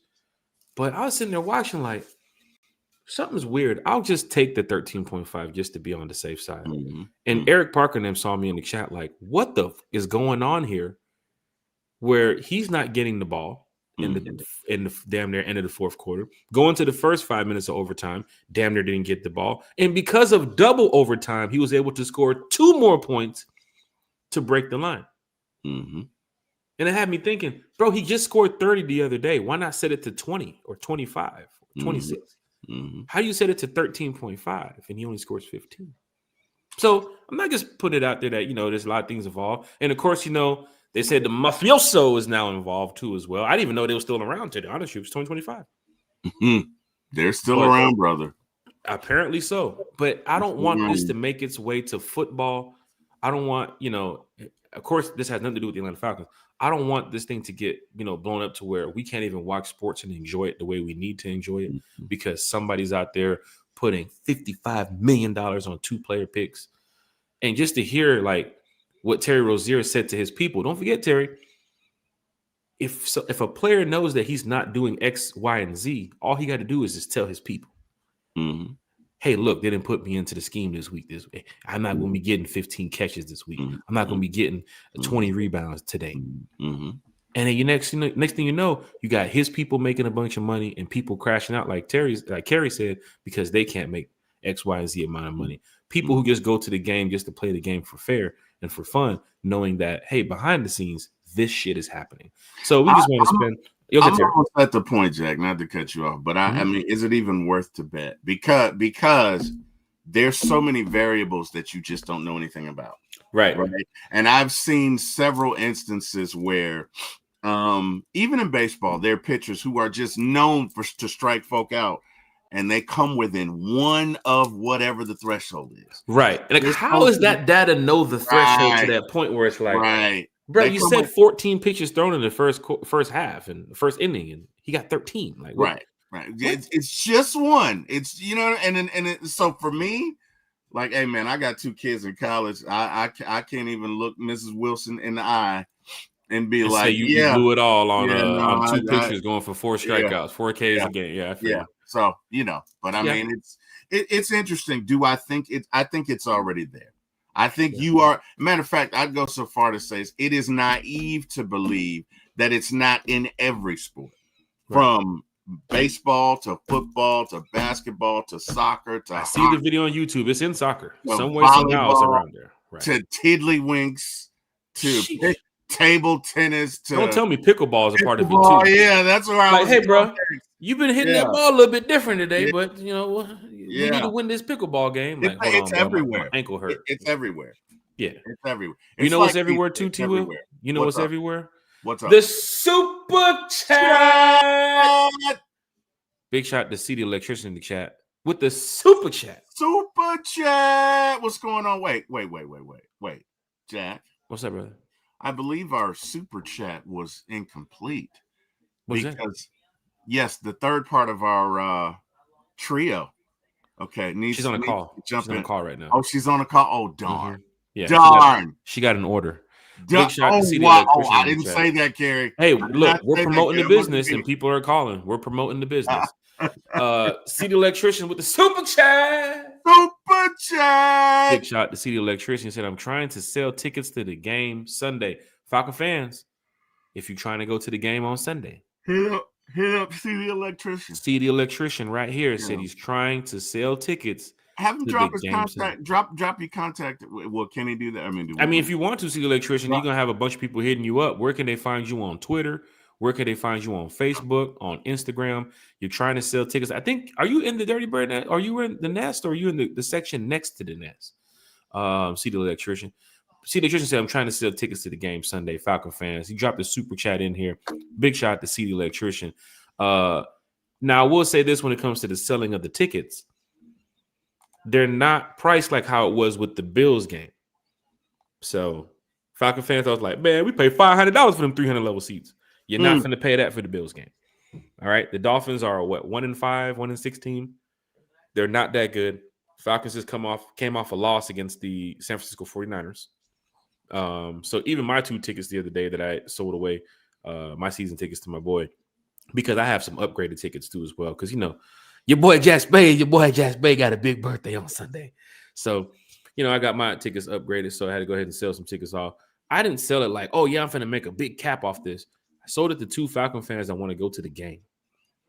They want to go hang out and party, and they're gonna be hanging out with me too as well. So I was like, well, I already got the extra tickets from my other section. Do you want these tickets right here? Because I can sell them to you. I could have gave them away, but I was like, T Will, got to get that Prize Picks money. Nah, but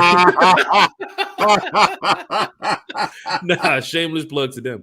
But I put it out there for a good price. I made a post on the IG. I made a post on my Facebook real quick. And sure enough, in a matter of minutes, somebody hit me up, was like, bro, I'll get him. And that's the homie too as well. So he's going to be going to the game. But CD Electrician's in here with a super chat. He wants to sell those tickets for Sunday. So any Falcon fans looking for some tickets that don't want to pay the super capped amount on Ticketmaster or StubHub or one of those sites, CD Electrician is here in the chat to help Jack, y'all out. Let me ask you a question. Yes, Do you think that we need to prohibit all players from gambling and the reason why I say that is because not in all scenarios, some folks are just greedy, but in a lot of these scenarios, these folks are trapped because now they can't pay a certain amount of money. Mm-hmm. And if you play a professional sport, you are so much more valuable to somebody who's in that position, to a bookie, to a house that you owe money, to the mafioso shark, to whoever, right? Your position of value is so much greater if you are in the professional sports arena. Like, let's say you're not betting on football and you're an NFL player. Let's say you rack up, I don't know, $2 million. Calvin Ridley got involved with this too as well. Right. Let's say you wrap up $2 million worth of debt. Mm-hmm. On the NBA, but you play football, but you can't pay it. Well, guess what? Well, here's what you can do. The bookie's gonna send his boys. Yeah.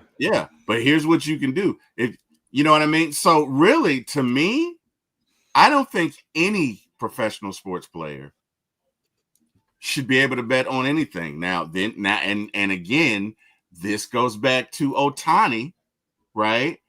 Right, with his agent and all this stuff with the money. His boy was doing bets, but where was his boy getting that kind of money? You get what I'm saying?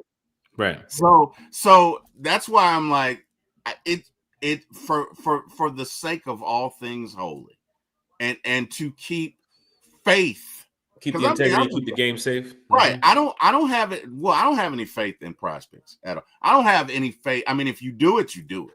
You might look up and win, but there is a certain amount of rigging in any gambling institution, be it Prize Picks, be it whatever other one, FanDuel, whatever. Every commercial you see, as soon as they go to commercial, hey, bet here. Make sure you bet here. Make sure you bet here.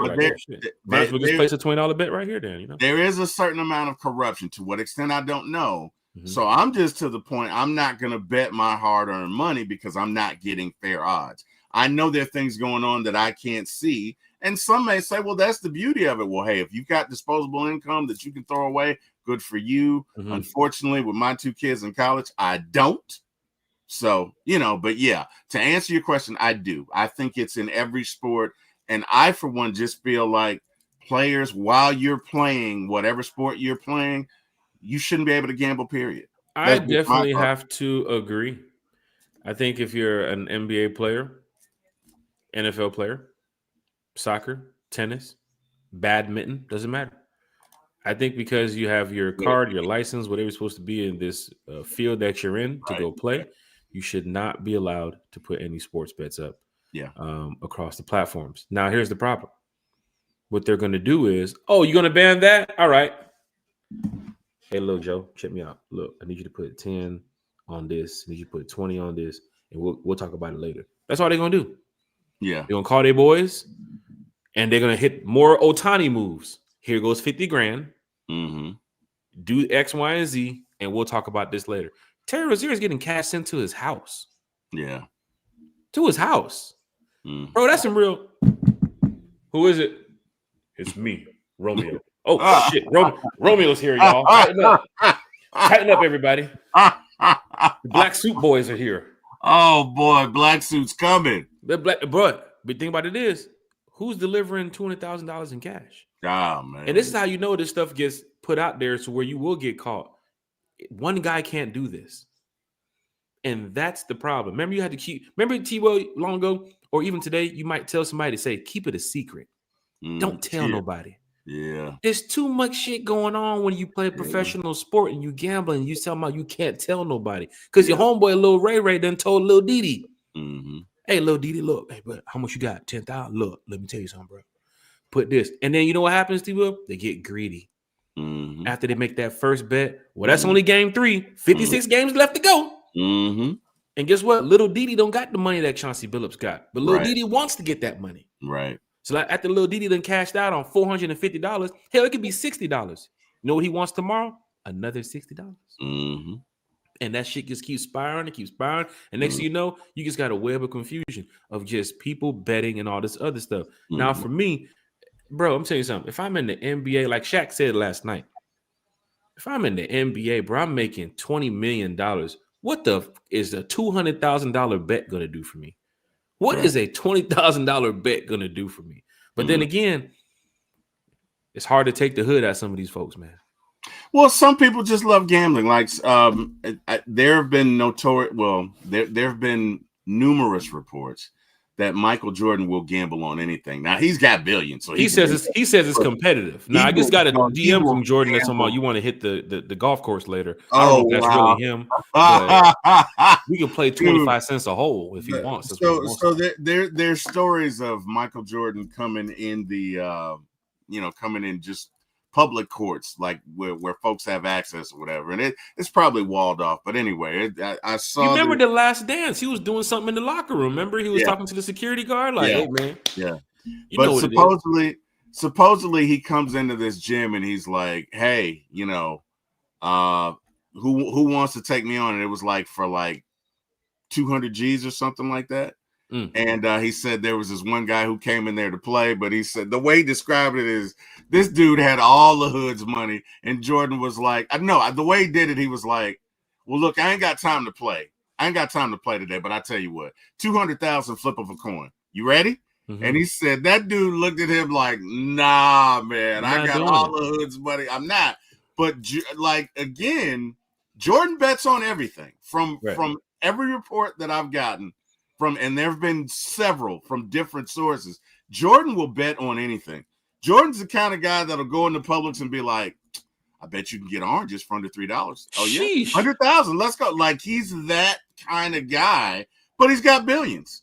So he can do that. Everybody can't do that, right? Everybody can't do that. Everybody doesn't have the discipline to do that. So it's just my belief that there should not be gambling allowed, not with these organizations. If you want to bet your friend, hey, I bet you $50 you can't do push-ups, you can't stop that. And the one thing about it too, like I said, you ban it, all they're gonna do is hit Lil Ray up and say, here's 10 grand. Now you're doing it for me. That's all. Yeah, but if you ban it, at least on the surface, you get rid of some of it. You don't get rid of all of it, right? But you get rid of some of it. And hey, all it's gonna take is if you take the player props out and just keep the money line. That might change some things because the player props are the one like Buddy told the people that he was going out in the third quarter, like his ankle hurts. You know what I'm saying? And there were some people that raised a question last night about Buddy from the Pacers that went out. They were like, well, I ain't see him go down. I ain't see him get hurt. Not knowing what. And that's the problem. It's the thing. And even the game time decision, they were talking about it this morning. Players get up to an hour and a half of game time decision. Is he playing? Is he not playing? We don't know. But these bookies got to make their bread. And they're trying to put bets in, and they can't because is this guy playing? Is he injured? Is he sick? And I think they might change some stuff up soon. But the NBA is going to be under a lot of pressure going forward. I saw a lot of people balling last night, though. Balling out of control, boy. When I knew, oh, shit, they're scoring from 50 points, 60 points.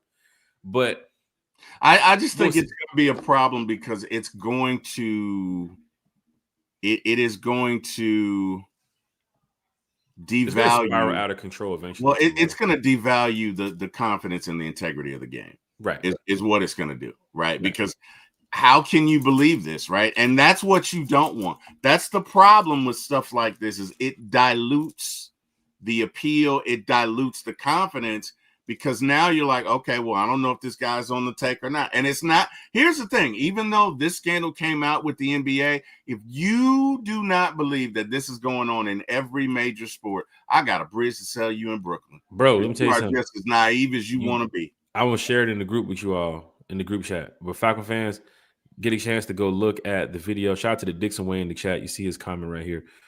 You go look at the video with the soccer player in England. I think he played for Burnley or he played for one of them smaller clubs. But he was getting pulled into them hotel rooms, pull up in the limo, pull up in your car, go to the back. They're over there waiting on you, 3-4 guys in a room. Bam, drop the $200,000 off, drop the $300,000 off. Second half, I need you to give up 2 goals because you're a defender. And if it doesn't happen, there's going to be some trouble. But you got to pick the right one. You just, like I said, they don't have to get all the, it doesn't, you don't get the full 11 on the offense to go do it. You just need one player to miss a block. You just need one player to not score. You just need one player to not throw the ball 250 yards. And that's what's changing this integrity of this game.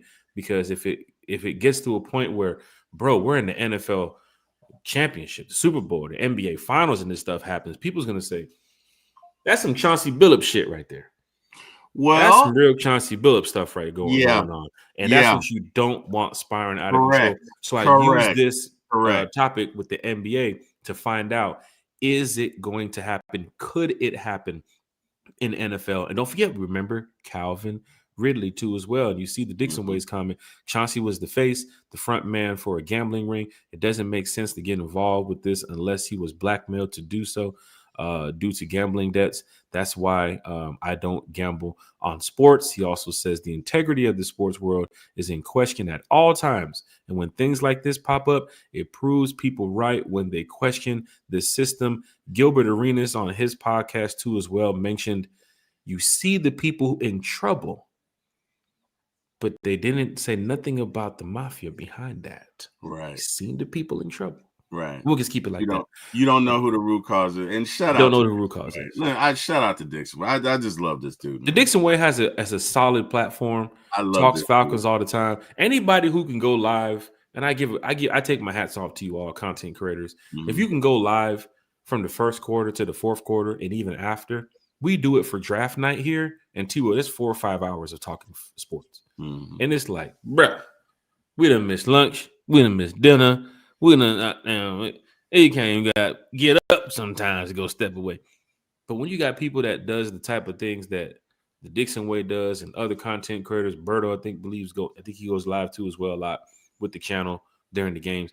When you got people who do that, you got to take your hat off to them. That's 3-4 hours plus of talking with the fans, watching the game. And we can get to the Hawks too as well, because that was a disappointing loss the other night. Oh my God. But we'll get back. It's only one game. One game, right? One game. One game, yeah. We're not looking like the Braves yet. So let's go ahead and just settle down. But when you got things like that, content creators who can do these type of things, you have to really show your support. And I've seen the Dixon Ways channel. He's been on the show too as well. Just a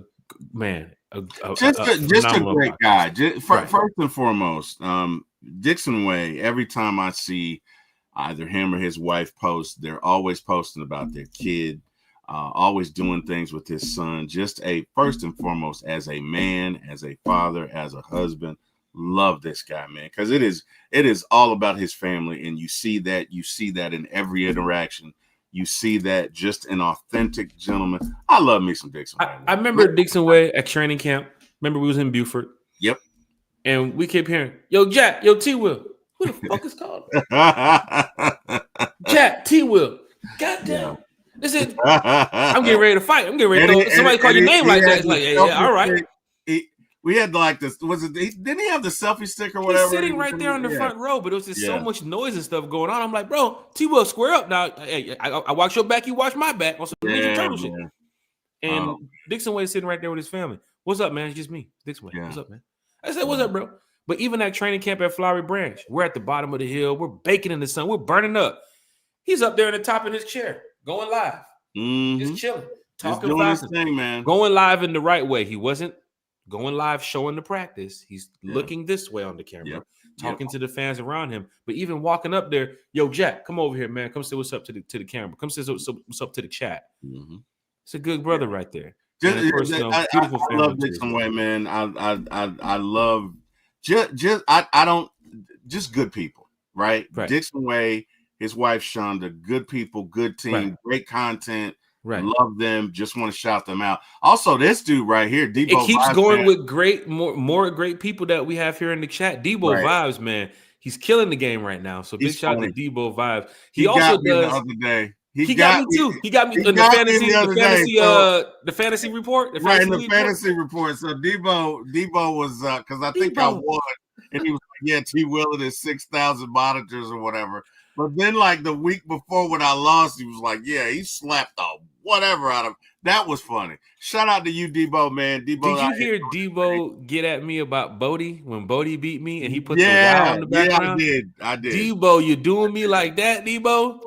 That's how you. Let me get the wild right here, dude. I hear you. Oh, vibes. Shout out to Debo, man. He's killing it with those recaps of the Falcons content creators. That was great. Fantasy Football League. He's killing it. I'll say this. My players were on a bye. A lot of my starters, a lot of my big dogs was on a bye. And the way Bodie got this league set up, I went to go get some players from the waiver wire and all this free agency stuff, and I can't pick them up the day before the game and all this nonsense. And Bodie put a whooping on me, man. I think it was like 168 to like 120. He put a whooping on me. But see, that's part of the whole fantasy football thing, Jack, is like when you're drafting, you kind of have to look, or at least that's what I do. I try to look at my players and check their bye weeks so that I don't take a whole bunch of players. And that's why they say not to take a bunch of players from the same team for that reason as well. Yeah. So I try had to the spread Bills it out. defense and Josh Allen gone and Debo Samuels was out or something. I think Jalen Wall. It was a whole bunch of, bro, why is Christian Kirk on my lineup? Why do I have this no-name running back on my, I had to go pick people up. And sure enough, as I'm picking them up with their projection scores and stats, I'm like, bro, ain't no way I'm finna beat Bodie with this. I'm already down 40 points. No way possible. So Bodie got the quick win. But we got another content creator in here who does Falcons football, talks Falcons football so well. And in a matter of minutes, we finna be on the golf course too as well. So Big Low Country Sports is here. Big shout to Big Low. We're heading out his way today, out there in West Pines to go play some golf. But Big Low's in the chat. He said, to this day, I feel like that game we lost against the Dallas Cowboys when we didn't recover the onside kick. Oh, that, man. Talk about that game. Related. I watched that game in Baltimore.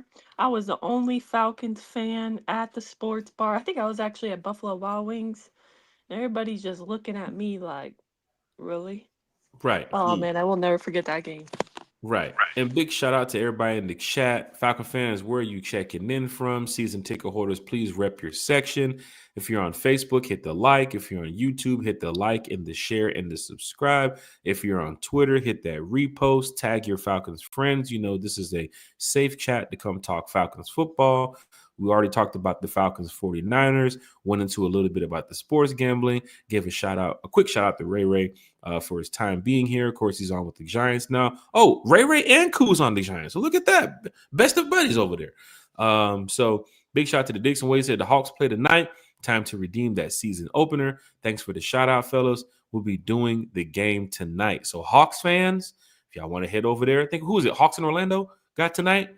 So that's going to be a tough game for the Hawks too as well. Orlando did some rebuilding. I think they got Desmond Bain over there. That boy Franz Wagner's a guy to watch for. Paulo Banchero too as well. Not giving y'all any player props, but, you know, these guys can ball. I will tell you that right now. So big shout out to those players who's going to be out there. T-Will, this way wants to know, did you watch the Marvel Zombies? I did. Yes, I did. Great series. I think it's a 4-episode series. Great series. Enjoyed it. Yes, I did, Dixon Way. Thank you, brother. Appreciate that. Big shout to Debo Vibes. He said, our fantasy football league is something serious. I got to represent. I look forward to seeing Debo Vibes video this week as I take on Boo Man Shouted. He's 2-4, I believe. I'm going to put the whooping on this boy coming up this week. So I hope you guys are real prepared for this whooping that Jack Spade is going to put on Boo Man. I got to go. I think I'm going to go, 6-2 or something like that? Somewhere around that range. I can't wait till week 10 when you play me so you can take an L. Oh, okay. I've been checking. When do I play this guy that keeps talking all this trash? Yeah, Carrie, you Mm. might want to get some W's there because you might not be making the playoff run this year. I'm looking at your Mm. team right now. I think it's Wow. let's zen out for a moment here. Let's just zen out, Don't get Carrie. ahead of 'cause, yourself now. It's how you Oh, finish, wow. not how you start. Carrie, Mr. if you're a Undefeated. second half of the season type fantasy football player, well, you better be That's praying how on you the make the second half. playoffs, my friend. You're not winning that week 10 game. Carrie, don't talk that shit. Carrie, hold on, T Will. Just hold on. Oh! Carrie, don't talk that shit now. I'm telling you now, we're gonna go at it, Carrie. I'm ready for you. I'm ready for you. You see, I gotta get T Will up out of here. I gotta get the principal up out of here. Right? Oh. So the teachers can talk. All right, let's bring T Will back. Oh, Here we wow. go now. Here we Listen, go. I gotta get the principal about I'm it. sorry. Yeah, What did John he say? Brooks. T. Will, he was cutting out. I couldn't hear him. Oh my gosh. Oh wow, I like it, Gary. I like John it. Brooks Hey, is you in ain't the said chat. nothing. He said, "Yo, Jack, we got Thanks, Debo in the man. chat. He done him and Smokey done got the $200. Sheesh, What? Lord, John Brooks in the chat. Shout out to Debo Vibes too as well. Dixon Way said, "Y'all keep grinding. It's good content, fellas. Hold up, who birthday is it? My birthday is Sunday, and this is pretty much the birthday weekend. Scorpio season. It's Scorpio season. Something about Capricorns 2 months from now, but we'll deal with that later. Yeah, Right we'll now deal it's with that when Scorpio we get season. to it. I'm on the 26th, which is in 2 days. T Will's on the 17th, coming up next month too as well. We got a nice little Halloween podcast for y'all. Next week, Friday, Breakfast with One Time for the Fan. It falls on Halloween. So we're going to have a nice little Halloween podcast too as well. Might have some people stopping by to talk some Falcons football with us in a Halloween type of way. Get that? In a Halloween type of way. But yeah, man, my birthday is Sunday. We're turning up at the Falcons game. So if y'all see me at the game, or even if I go live, definitely head over to the One Time for the Fan page on IG. If you guys have Instagram, head over there right now and just hit the follow button real quick. I'll follow y'all back. But we're going live on Sunday, YouTube, Facebook, some way, somehow, talking Falcons football with the fans. Probably won't be doing a podcast Sunday because that Tito's will be Titoing. So T-Wood knows after you get a big win, we head over to the after party, right? From there, the after party. Let's turn up go. a little bit, have a couple drinks, chat it up with some of the Falcon fans because it's usually all Falcon fans that's over there. But we're gonna have a great time enjoying some Falcons football on Sunday at the Bend. So big shout out to y'all. William Amy's back in the chat. He said Raheem has to go. So I'm tired of this gambling talk. I'm tired of this basketball talk and birthday talk. Raheem has to go. So big shout out to everybody that's here talking Falcons football with us. And April Thomas says, Jack, you play me next week. He's in the fantasy football league. April Thomas is in the league. Ron Thomas. He's in the league too? I don't know. Is he? Whose league is it, Kerry? I don't know. I know I'm whipping up on everybody. Is it Bodie's league? It's Bodie's league. I'm going to the playoffs. I don't know about y'all. I don't know about T. Will. You didn't have to do that, Jack. I don't know about Kerry. Kerry talking about week 10. I'm already sitting my starter. I'm sitting my starters by week 10. Yeah, we'll see. Don't get ahead of yourself. We know what happened with 6 and 3 last year. I'm just saying. Oh, okay. I beat Bro Talk the other day. Right now. Kerry called me out when it was the Bills-Falcons game. She said, how dare you play Josh Allen in the Bills defense? Yeah, that's crazy. Against the Falcons. And it's like, Kerry, I picked these people for a reason. But because Kerry is in here, saying to me at this time, don't pick Josh Allen on Twitter. Called me out on Twitter of all things in front of her 15,000 fans. Called me out talking about you got Josh Allen in the Bills defense. I said, okay, you know what, Kerry? I'm going to help you out.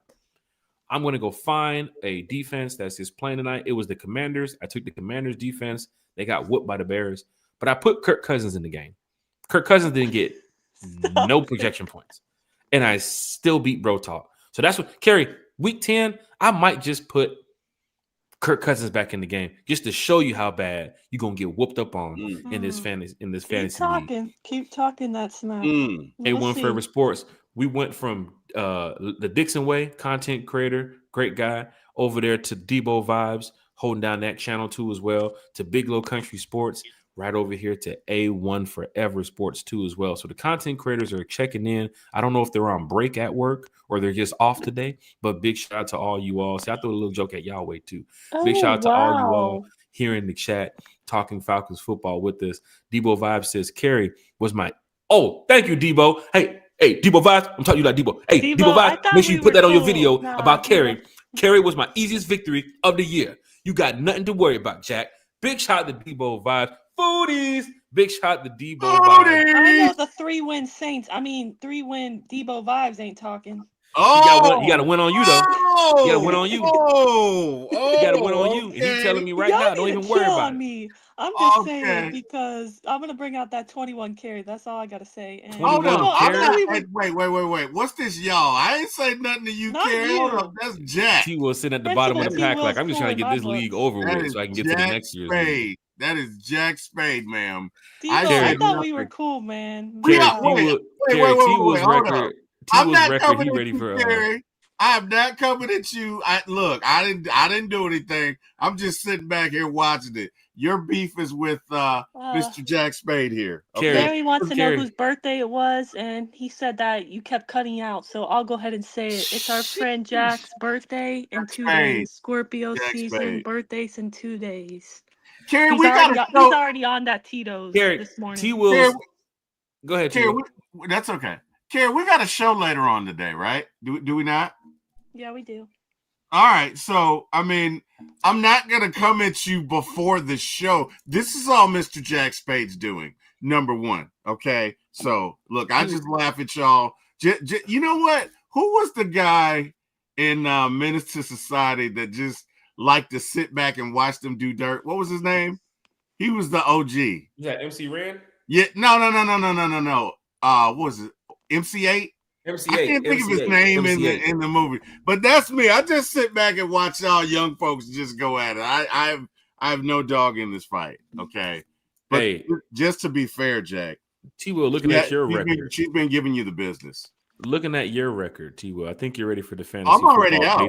Baseball. I'm already out. The fantasy baseball league. I'm 1-5. I'm already out. That is tough. That is tough. Here, do me a favor.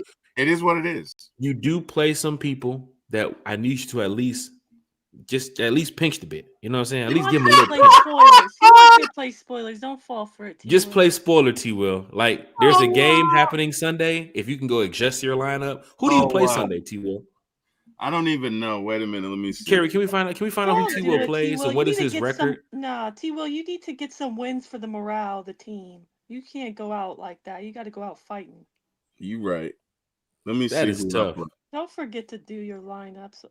No, I did them. I did them last night. Y'all would have been proud of me. I did them last night. Now, whether or not they took, because I'm in 2 leagues, and on one of them I made the adjustments, and when I went into it this morning, it didn't take. So I don't know. The thing I'm upset about is I think you got 1 win on the season, and it's against me. So somebody was obviously in your ear because I just beat you. I just beat you, Jack. I just beat you. You know what I mean? I'm just better at this than you, right? Okay.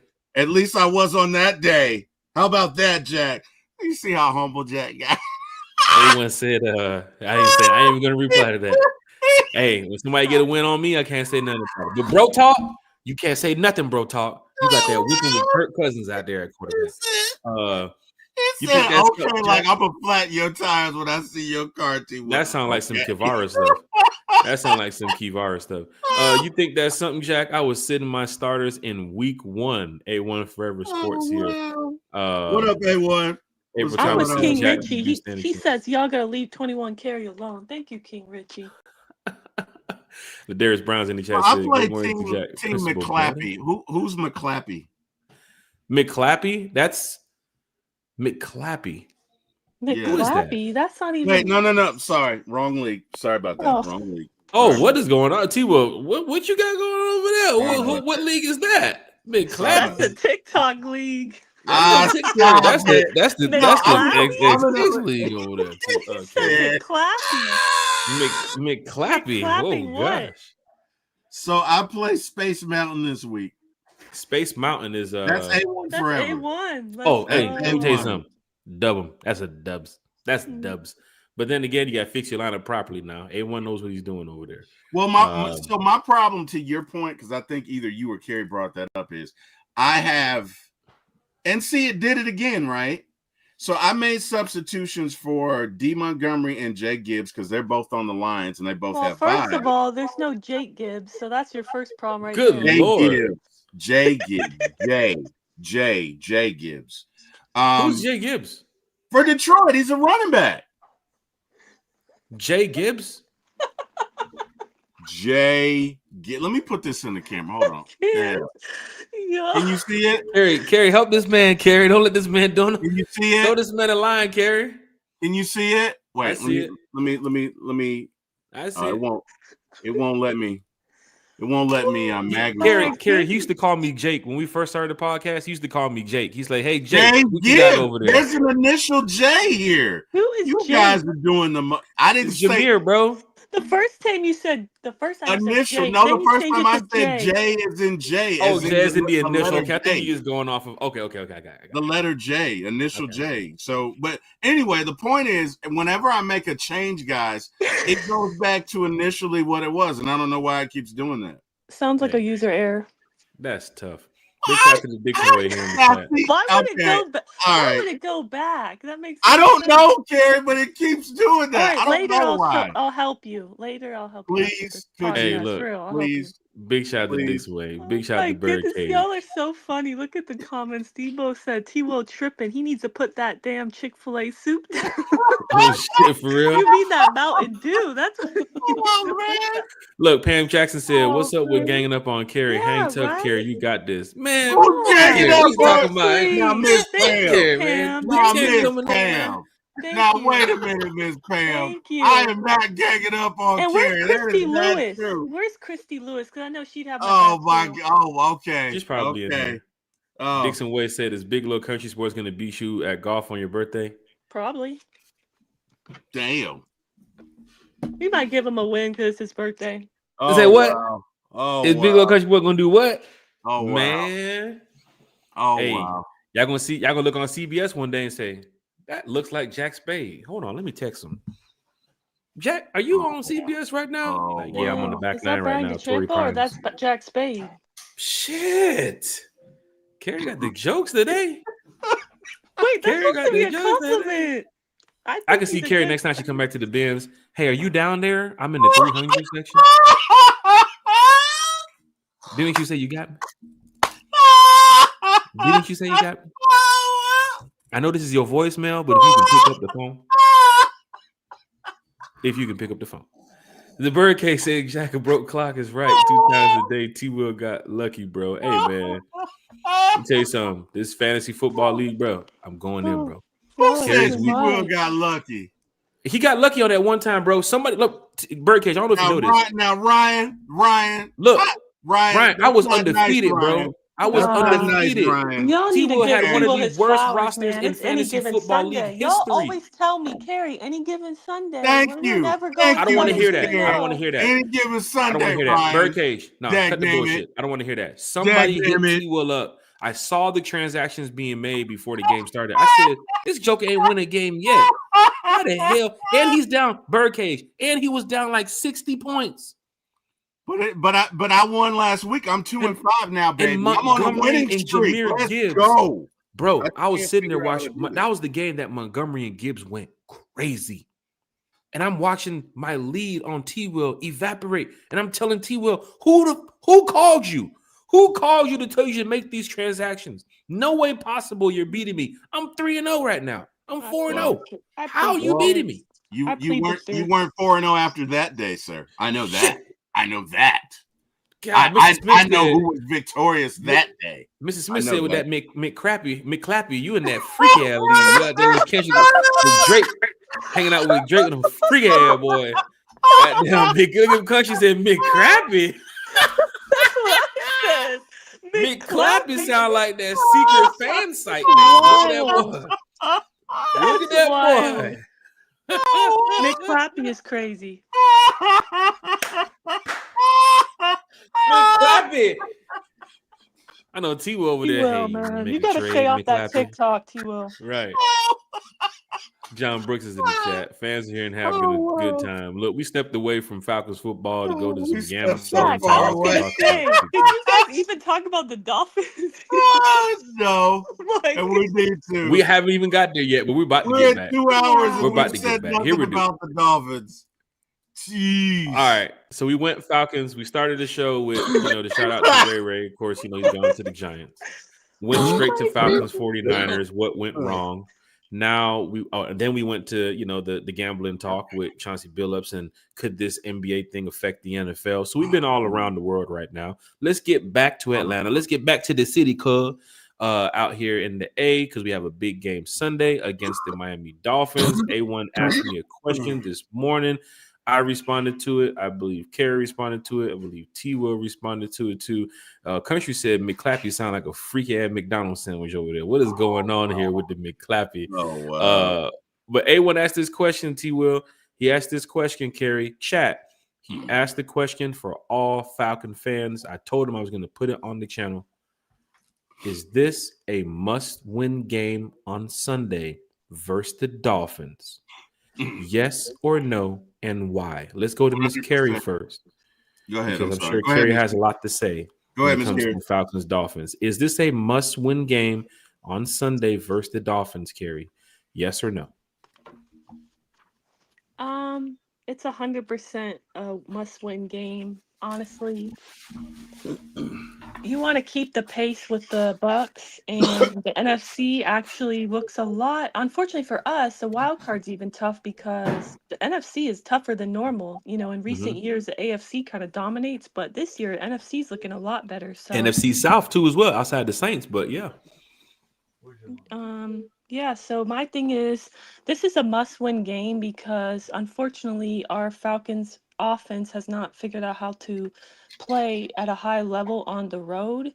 So this is your last home game for a few weeks. So for me, I think we're averaging 26 points at home, 26 plus points at home. So my thing is, this should be a comfortable win. They're missing Tyreek. Now they're missing, their second pass catcher. And Darren Waller, he went down, so he just got placed on IR this past week. So, I mean, the only two players they really have is Achane and Waddle.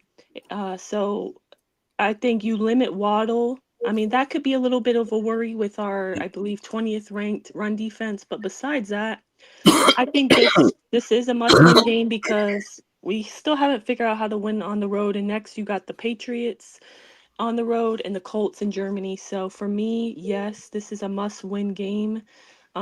Because honestly, heading into the season, we thought Patriots game and Colts game might not be that tough of a matchup, but actually they're both playing at a high level. So Dolphins are honestly playing terribly right now. And especially Tua. So my thing is, the Dolphins, I think they allow the Dolphins run defense. They're allowing the most explosive runs in the league right now. And I don't know if you guys know this, but the Falcons offense in our, we're 3-3. In our 3 wins, we have 4 or more explosive runs, meaning like 10 yards or more. So in the 3 losses, we don't have any explosive runs 10 yards or more. So for me, that is very telling. And like I said earlier on the show, our identity should be a run first offense. This team I feel was built to run the ball first with Tyler and Bijan. So you don't need to be seeing, well, at least on the road, you don't need to be seeing, your rookie quarterback throw 38 times in a game when you got that running back duo on the team. So the good news for us is the Dolphins have given up the most explosive runs in the NFL this season with 29. So I think this is a game that Tyler and Bijan should go off, and we should win this game comfortably with how the offense plays at home. Right. And big shout out to the Dixon Way and the chat. Big shout out to all the other content creators, Debo Vibes, A1. You had Dirty Bird Sanctuary in here. You had Bro Talk, Berto in here, Country and everybody. You got the Birdcage LLC. If y'all don't know who the Birdcage LLC is, now's your opportunity. Head over on YouTube, Twitter, Facebook, wherever you can find the Birdcage LLC. Make sure you go ahead and give Ryan a like, share Ryan, the channel. Big shout out to Ryan here talking Falcons football. He said, again, we are the number 7 ranked offense and lead the league in rush offense. Birdcage LLC is back in the chat again. He said, our identity is a run-first offense, like Kerry mentioned before. Zach is trying to do too much and does so little with his brain. So many people in here have been calling out Zach Robinson today with the play calling. I do think this is a big must-win game on Sunday against the Miami Dolphins. Probably a game where you could see 2 quarterbacks. I don't think 2 is going to end up playing all 4 quarters with the way he's been playing. You might even see Quentin Ewers out there. It could be Mike McDaniel's last trip back down to Miami after the game, because you're going to go out there and blow out the Dolphins, and you're going to send that team to 1-7 they're going to be? Let me see. 1-7. Won one game, yeah. Right, and you're going to send that team back down, to Miami looking bad, man. And it's going to be tough for them, trying to pick up for the rest of the season, because that team is just in shambles. You got Pam Jackson in the chat too as well. Yes, this is a must-win. Big shout out to Miss Pam. And then we travel. We need wins in every game. We have the talent. Just execute correctly. Mr. Smith is in the chat. They need to be running the hell out of Tyler. This is his last year here. Get what we can out of him. Save Bijan's knees. That is also some talk to go to later on in the year when it comes to players that could be staying, players that could be going. A lot of contract years here with some of the players here in Atlanta, and it's gonna pick up as it gets close to week 15, 16, 17 of what players could be doing going forward. I think right now at this point in time, we're just trying to win every game as much as we can, because we got to get to the playoffs. Birdcage said, sadly, Zach has his mind on Oklahoma State for the head coaching job he's up for. He's not here in ATL. He's mentally checked out. Dang. Well, to Birdcage's point, when he was asked about it on the podium, he didn't completely shut it out, which I peeped. Words matter, right. and Atlanta reporters were asking him about the rumors about that job, and him, has him being contacted or him being interested in it. And he basically didn't say, absolutely not, I want to stay here, I'm happy here. He didn't say that. He kind of shut it down, like he didn't want to talk about it. Right. But he didn't rule it out, that's for sure. Well, let's hope he doesn't leave the playbook anywhere, like a former OC before he went to a new team. Let's just wow. Falcon fans, hit that like, share, and subscribe button. T-Will, quickly, man, let's go. Is this a must-win game on Sunday versus the Dolphins? Yes or no, and why? For my ATL Sports. It is 100% a must-win versus the Dolphins. Yes.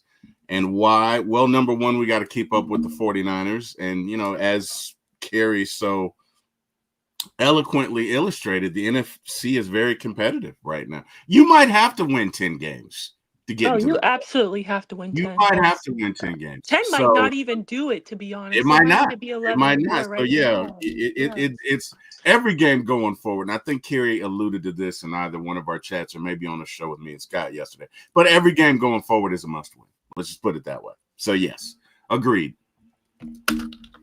Falcon fans, I see some, they have one music fest happening this weekend too as well. And there's a set with Trick Daddy and Trina and some people from Miami coming out here for that. So, I see they're putting out parties too as well. 305 to the 404 and all this other stuff happening here in the city. So you got to let these Dolphins fans show up and catch this L. You know what I'm saying? So hopefully that's going to happen. You got to catch these hands.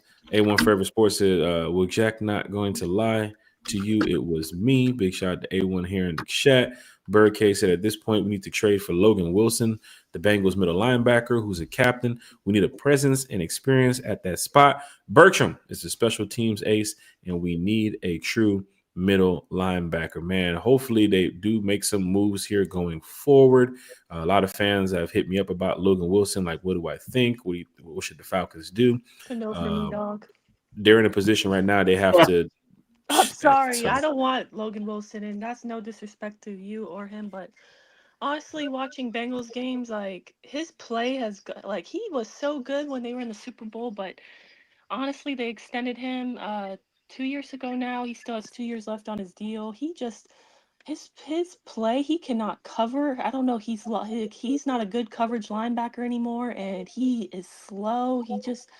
I mean, he literally got his chain snatched by the rookie, Ooh, Demetrius Knight ooh, Jr. Don't And get your chain snatched. he did, and to Birdcage's point, he is a captain, which to me is even worse. You got your chain snatched by the rookie, getting outplayed by the rookie. So his production, or his snap count has gone down significantly this season, and he was primarily being used on special teams now, which is why he's requesting that trade.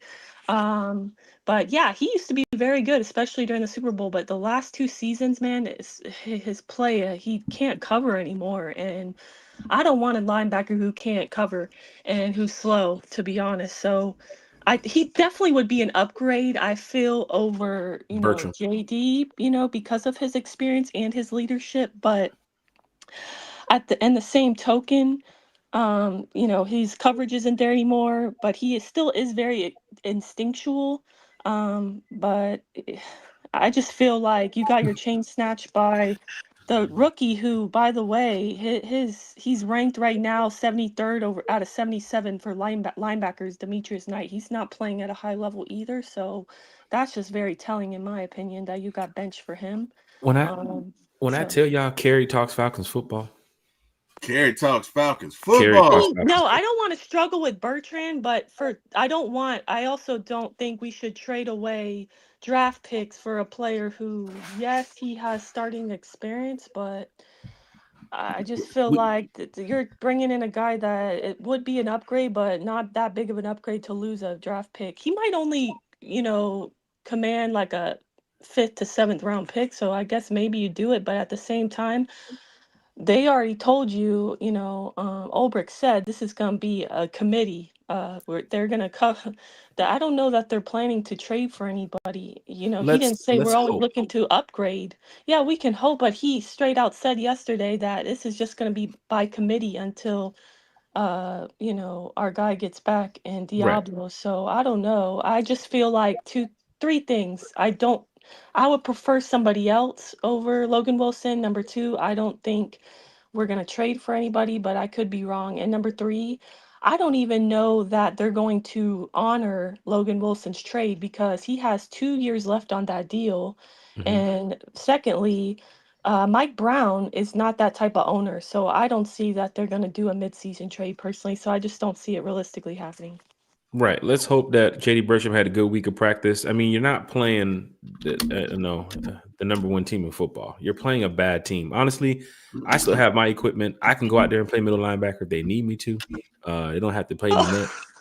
I'll go out there with no helmet and beat the Dolphins. But big shout out to the Birdcage. He said, look at impact of players, not just numbers at all, because again, players sometimes need to change the scenery. And again, Cincinnati is a toxic place, especially at this time with the Bengals are dealing with. Well, we talked about circumstances some of these players are under in the past. So maybe a new change of scenery could help a Logan Wilson with a Jeff Ulbrich at place. But let's see what JD Bertram does against the Dolphins. JD Bertram, you can get 15 sacks and 2 tackles against Tua. This is a bad team. This is a bad team you're playing on Sunday. A very bad team. Like the Browns whooped up on these boys. Everybody's been whooping up on the Dolphins. Oh, yeah. We should be able to go in there and do the same thing too as well. And let's hope that it happens the correct way. The Nerd King is in the middle. I'm sorry, in the middle. The Nerd King is here too as well. Talking Falcons football. He said, play middle linebacker and get killed. Don't do it, Jack. Especially on my birthday too as well. Just imagine if Raheem says, hey, big dog, you over there. You want to play middle linebacker today? It's your birthday, right? Like, joke, I'm turning 40. That's funny. It's a lot. What's up? Jack, I was going to ask you guys, with how bad Tua is playing, right now, he's had 3 turnovers in the last 2 games. I mean, I think he had a 24% quarterback rating last week against the Browns. They only scored 6 points, went 0 for 2 in the red zone. Mm-hmm. He only threw 100 yards. They look terrible. He looks terrible. Mm-hmm. And then he said in the press conference he couldn't see, in the middle of over the middle of the field because he is only 6'1", but I guess he was saying he couldn't see over the defenders in the middle of the field, which I thought that was usually Tua's like what he's good at is throwing in middle field. So that's kind of surprising for me. I don't know what's going on with Tua, but he looks terrible. Every I week you hear something else with Tua. Remember last week the players are not showing up to the players only meetings. Right. So I say all that to ask you guys, how many turnovers, interceptions, fumble recoveries, how many interceptions or turnovers do you think that our Falcons defense, who's playing at such a high level, number 2 in passing defense right now in the league, how many turnovers do you think we can have against a Tua who has thrown 3 interceptions back-to-back weeks? You get a 3 and you get 2 interceptions from Tua, he's benched. I'm going to say 3 tomorrow. I'm going to say 3 Sunday. I'm going to say at least 5 sacks and 3 interceptions with this defense on a 1-6 team. Now, next week, you have to play a team that is 5-2 at the moment. Following behind that, you have to play a team that people are saying is the best team in the NFL right now. And you got to travel to Berlin, the Indianapolis Colts. So I want to see the Falcons go out there. Like you said, we haven't played well on the road, Kerry, except for that Vikings game. I want to see this team go out there and beat the Dolphins bad. I'm talking about 30-3. I'm talking about 40-6.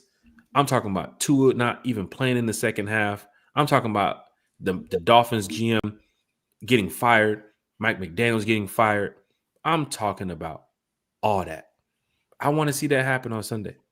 So let's go out there and beat these Dolphins up. One thing we do have to talk about, because I got to get up out of here because we got this golf game about to start soon, is this injury report. And leading into the injury report, there's another thing that fans are talking about. And T-Will, let's get to you, man, so you can let us know what you think about this. Can you see it, T-Will? Everybody's there? Yep, I can see it. I'm here. Hold on. What the hell didn't happen now? Is StreamYard? Y'all there? It was fine. Oh, it was can fine? hear you. You Yeah. can see the injury report pop up? Well, We saw it. It went away, but we saw Okay, it. hold on. Let me get to it because I tell you, I hate StreamYard, and if Falcon fans agree, we all hate StreamYard. See, pull this up right here. Do. Does it work now? Is it there now? Can we see it? There we go. Falcons are banged up. The Falcons are banged up. But there's one name on there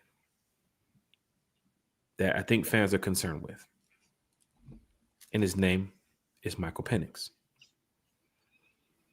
And this goes to a question to the chat. This is a question for everybody here talking Falcons football.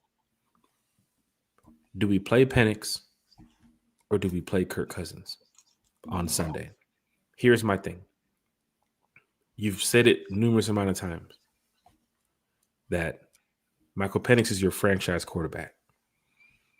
You're playing a 1-6 team. There's an opportunity for one of these players that know that they are not going to the playoffs. They might not even be on the Dolphins next year. They take one shot at Penix's knee. One good hit. Don't forget he was sacked twice the other day, but he was hit a few times. And I think his hand was hurting too as well. Did y'all see him holding his hand in San Francisco too as well when Penix went down on a play in the fourth quarter? It was his thumb or his throwing hand, something like that. But the knee, the leg, whatever's going on here.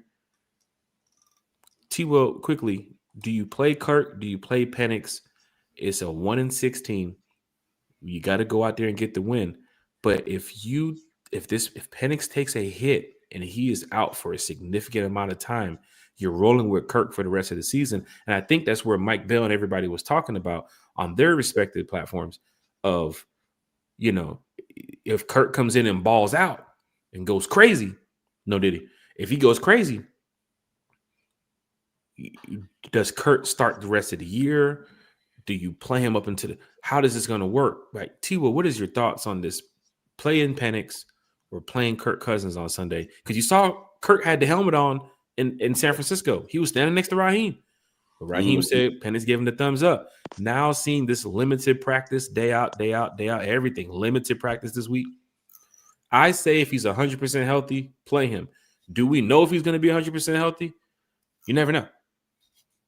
But I don't think he's going to be 100% healthy. So in that situation, Falcon fans, what do we do Sunday? It's one game. I'm not saying play Kirk the rest of the year. Mhm. I'm saying you need to make sure Penix is healthy going forward. I wouldn't play somebody who's 60%. I'm not playing somebody who's 70%. I need my guys at 100%. And I'm sure there's some guys who probably don't want to say about their injuries that are banged up or their arm hurts or their toe hurts because they want to get out there and play. But this is your future franchise starting quarterback who has dealt with injuries in the past. And don't forget, we've been spoiled here in Atlanta with the king, Matt Ryan, who only missed 3 games in his career. Going into his 10th game right now, he's limited at practice. T. Will, your thoughts? We playing Penix, we playing Kirk, and why? Then we'll get to our shout outs and wrap this show on up. Oh, and Kerry too as well. Okay. So I feel like first off, nobody's at we're what, week 8? Nobody's 100%. Now, Right. that doesn't mean you play them at 50% or whatever, but for me, it's a game time decision. If you come out and you can see that he can't get anything on his throws, Penix has to set his feet, but I mean, as an evaluator, you gotta, take some of it out of his hands. So, because he is a rookie, I mean, hey, take a look at him. How does he look to you? How does he look on his finish? How does he look on his follow through? How does he look on his throws? How does he look warming up? Right. Yeah, I mean, it's a game time decision, but I'm okay if you have to go to Kirk to get us through a couple of games. I think our issue, and I think one of our main issues, and again, I love Raheem. I love Raheem. I'm going to say that before I say this because it's going to sound like I don't, but I do love Raheem. But, sometimes you just got to pick a side and go with it, right? Mm-hmm. Sometimes you can't worry about what people say.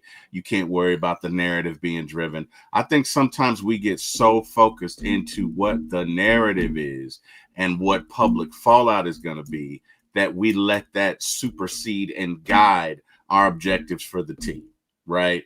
And I'm hoping that we learned our lesson from last year. So last year, the whole thing was, well, if you put Penix in and he's great, you can't put, Kirk back in. Who says that? You're the leader of the team. So right. Again, if it's me, it's a game time decision. I'm going to evaluate him. If I don't feel good about him, then guess what? I'm going to play Kirk. And I'll live and die with whatever happens. If he doesn't look good next week, guess what? I'll play Kirk. I'm not going to let the fans manage or dictate how I manage or dictate. That dictate's a bad word, but how I coach or manage, because the Falcons like to collaborate with my staff. I'm not gonna let the outside resource. I'm not gonna let Twitter, Facebook, Instagram, whatever social media norm govern how I run the team. But that's me.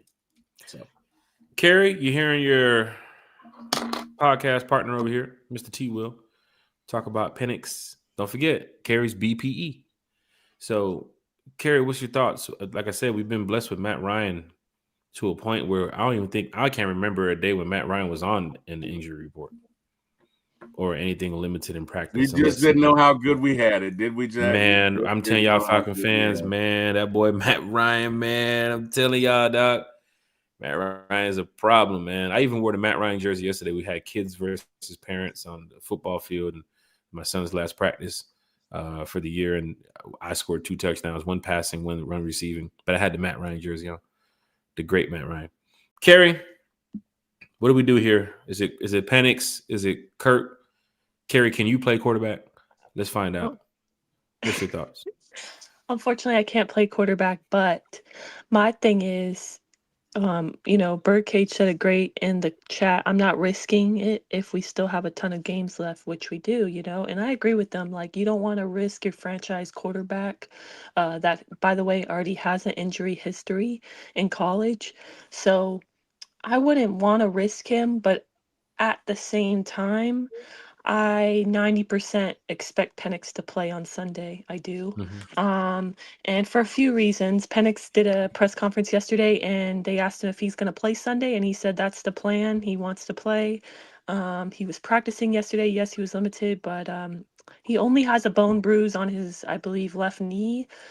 I fully expect him to play. He wants to play, and this isn't supposed to be a dig at Raheem, but maybe it will be. I don't know. Take it as you want. But we all saw what happened last season when everybody with working eyes could see Yeah, Kurt was injured. Kirk Cousins was hurt, playing Right. hurt.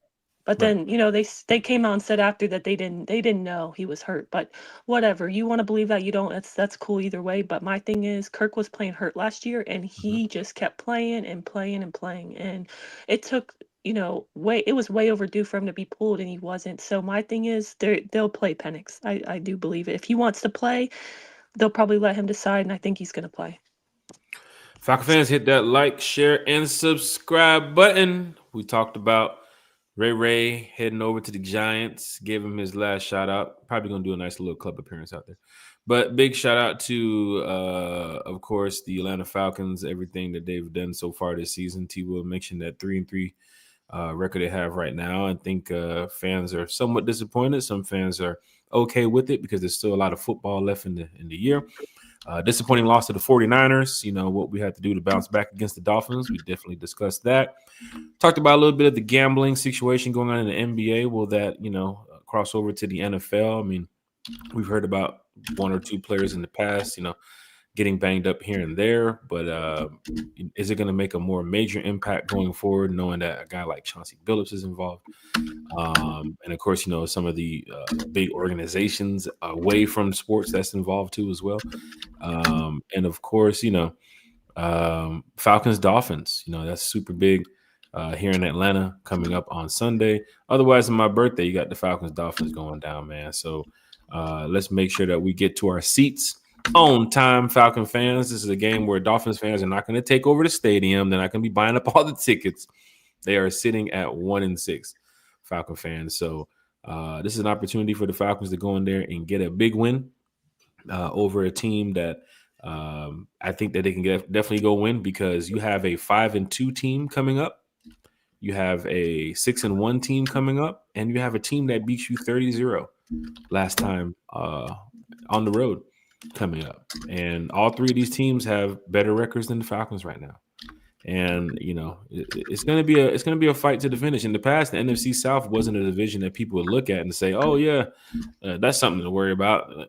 Now it's looking like, man, the Panthers at 4-3 and the Bucks at 5-2.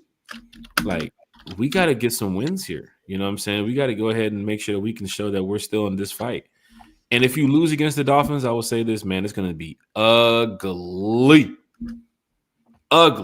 when it goes to content creators and Falcon fans talking amongst each other on social media. That's why I think it's going to be a big win. Next week against the Patriots is going to be another tough game in New England. And don't forget, New England is winning right now. And here comes the Falcons. I hope they're ready for what's going to be said in the stands, the posters, the pictures. That type of stuff is going to happen. So, Falcon fans, let's just be prepared to go out there and get us a win on Sunday. Once again, if y'all see me walking around the bands before the game, if y'all see me in the bands, or I'm sure you're going to see me on the Halo board. It happens quite some time. But, it's your boy's birthday, man. I'm just enjoying it. I'm going to have a good time. I'm going to celebrate it like it's any other day of the week. And I'm glad to be there amongst Falcon fans, watching Falcons football and talking Falcons football too as well. Let's go ahead and get to these shout outs so we can get up out of here. Miss Carrie, want to get to your shout out quickly first? We wrap this up. Yes. Okay, great. I want to shout out to you, Jack, especially happy early birthday. Hope you have a blessed day and try not to party too hard. Don't have too much Tito's now on Sunday, but we're definitely partying hard and we're definitely drinking a lot of Tito's. But go ahead, you got it, Carrie. As long as you don't have that big bad hangover the next day, We're definitely taking off Monday too as well. Okay. That's what I'm talking about. There you go. That's how you do it. I'm happy for you, my friend. That way you can be celebrating, your birthday still Monday as well as Victory Monday for our Falcons. So I truly think that we're going to win this game. Our offense has struggled on the road, but they're very good at home. They've shown that. I think they're averaging 26 points a game at home. So I do think we win this game comfortably. I think this will be a comfortable win. We win by multiple scores, and go Falcons. Shout out to you, T. Will, and everyone in the chat. I appreciate y'all joining us. And yeah, have a great day. Have a great weekend.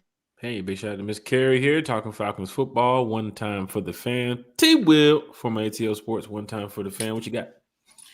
Yes, sir. Hey, first and foremost, happy birthday, Scorpio brother. I hope it is one for the books. Another time around the sun. Appreciate you, man. Hey, man, really have enjoyed these past year and 9 months, almost going on 2 years, brother. What a ride it has been. What a ride it continues to be. And, bro, I just hope you enjoy the hell out of yourself this weekend. And I hope a part of that happy birthday is a very decided Atlanta Falcons victory to go along with that. To everybody else in the chat, shout out to you. You guys could have been anywhere in the world. You chose to join us and be with us, and we appreciate that and love talking Falcons football with you guys.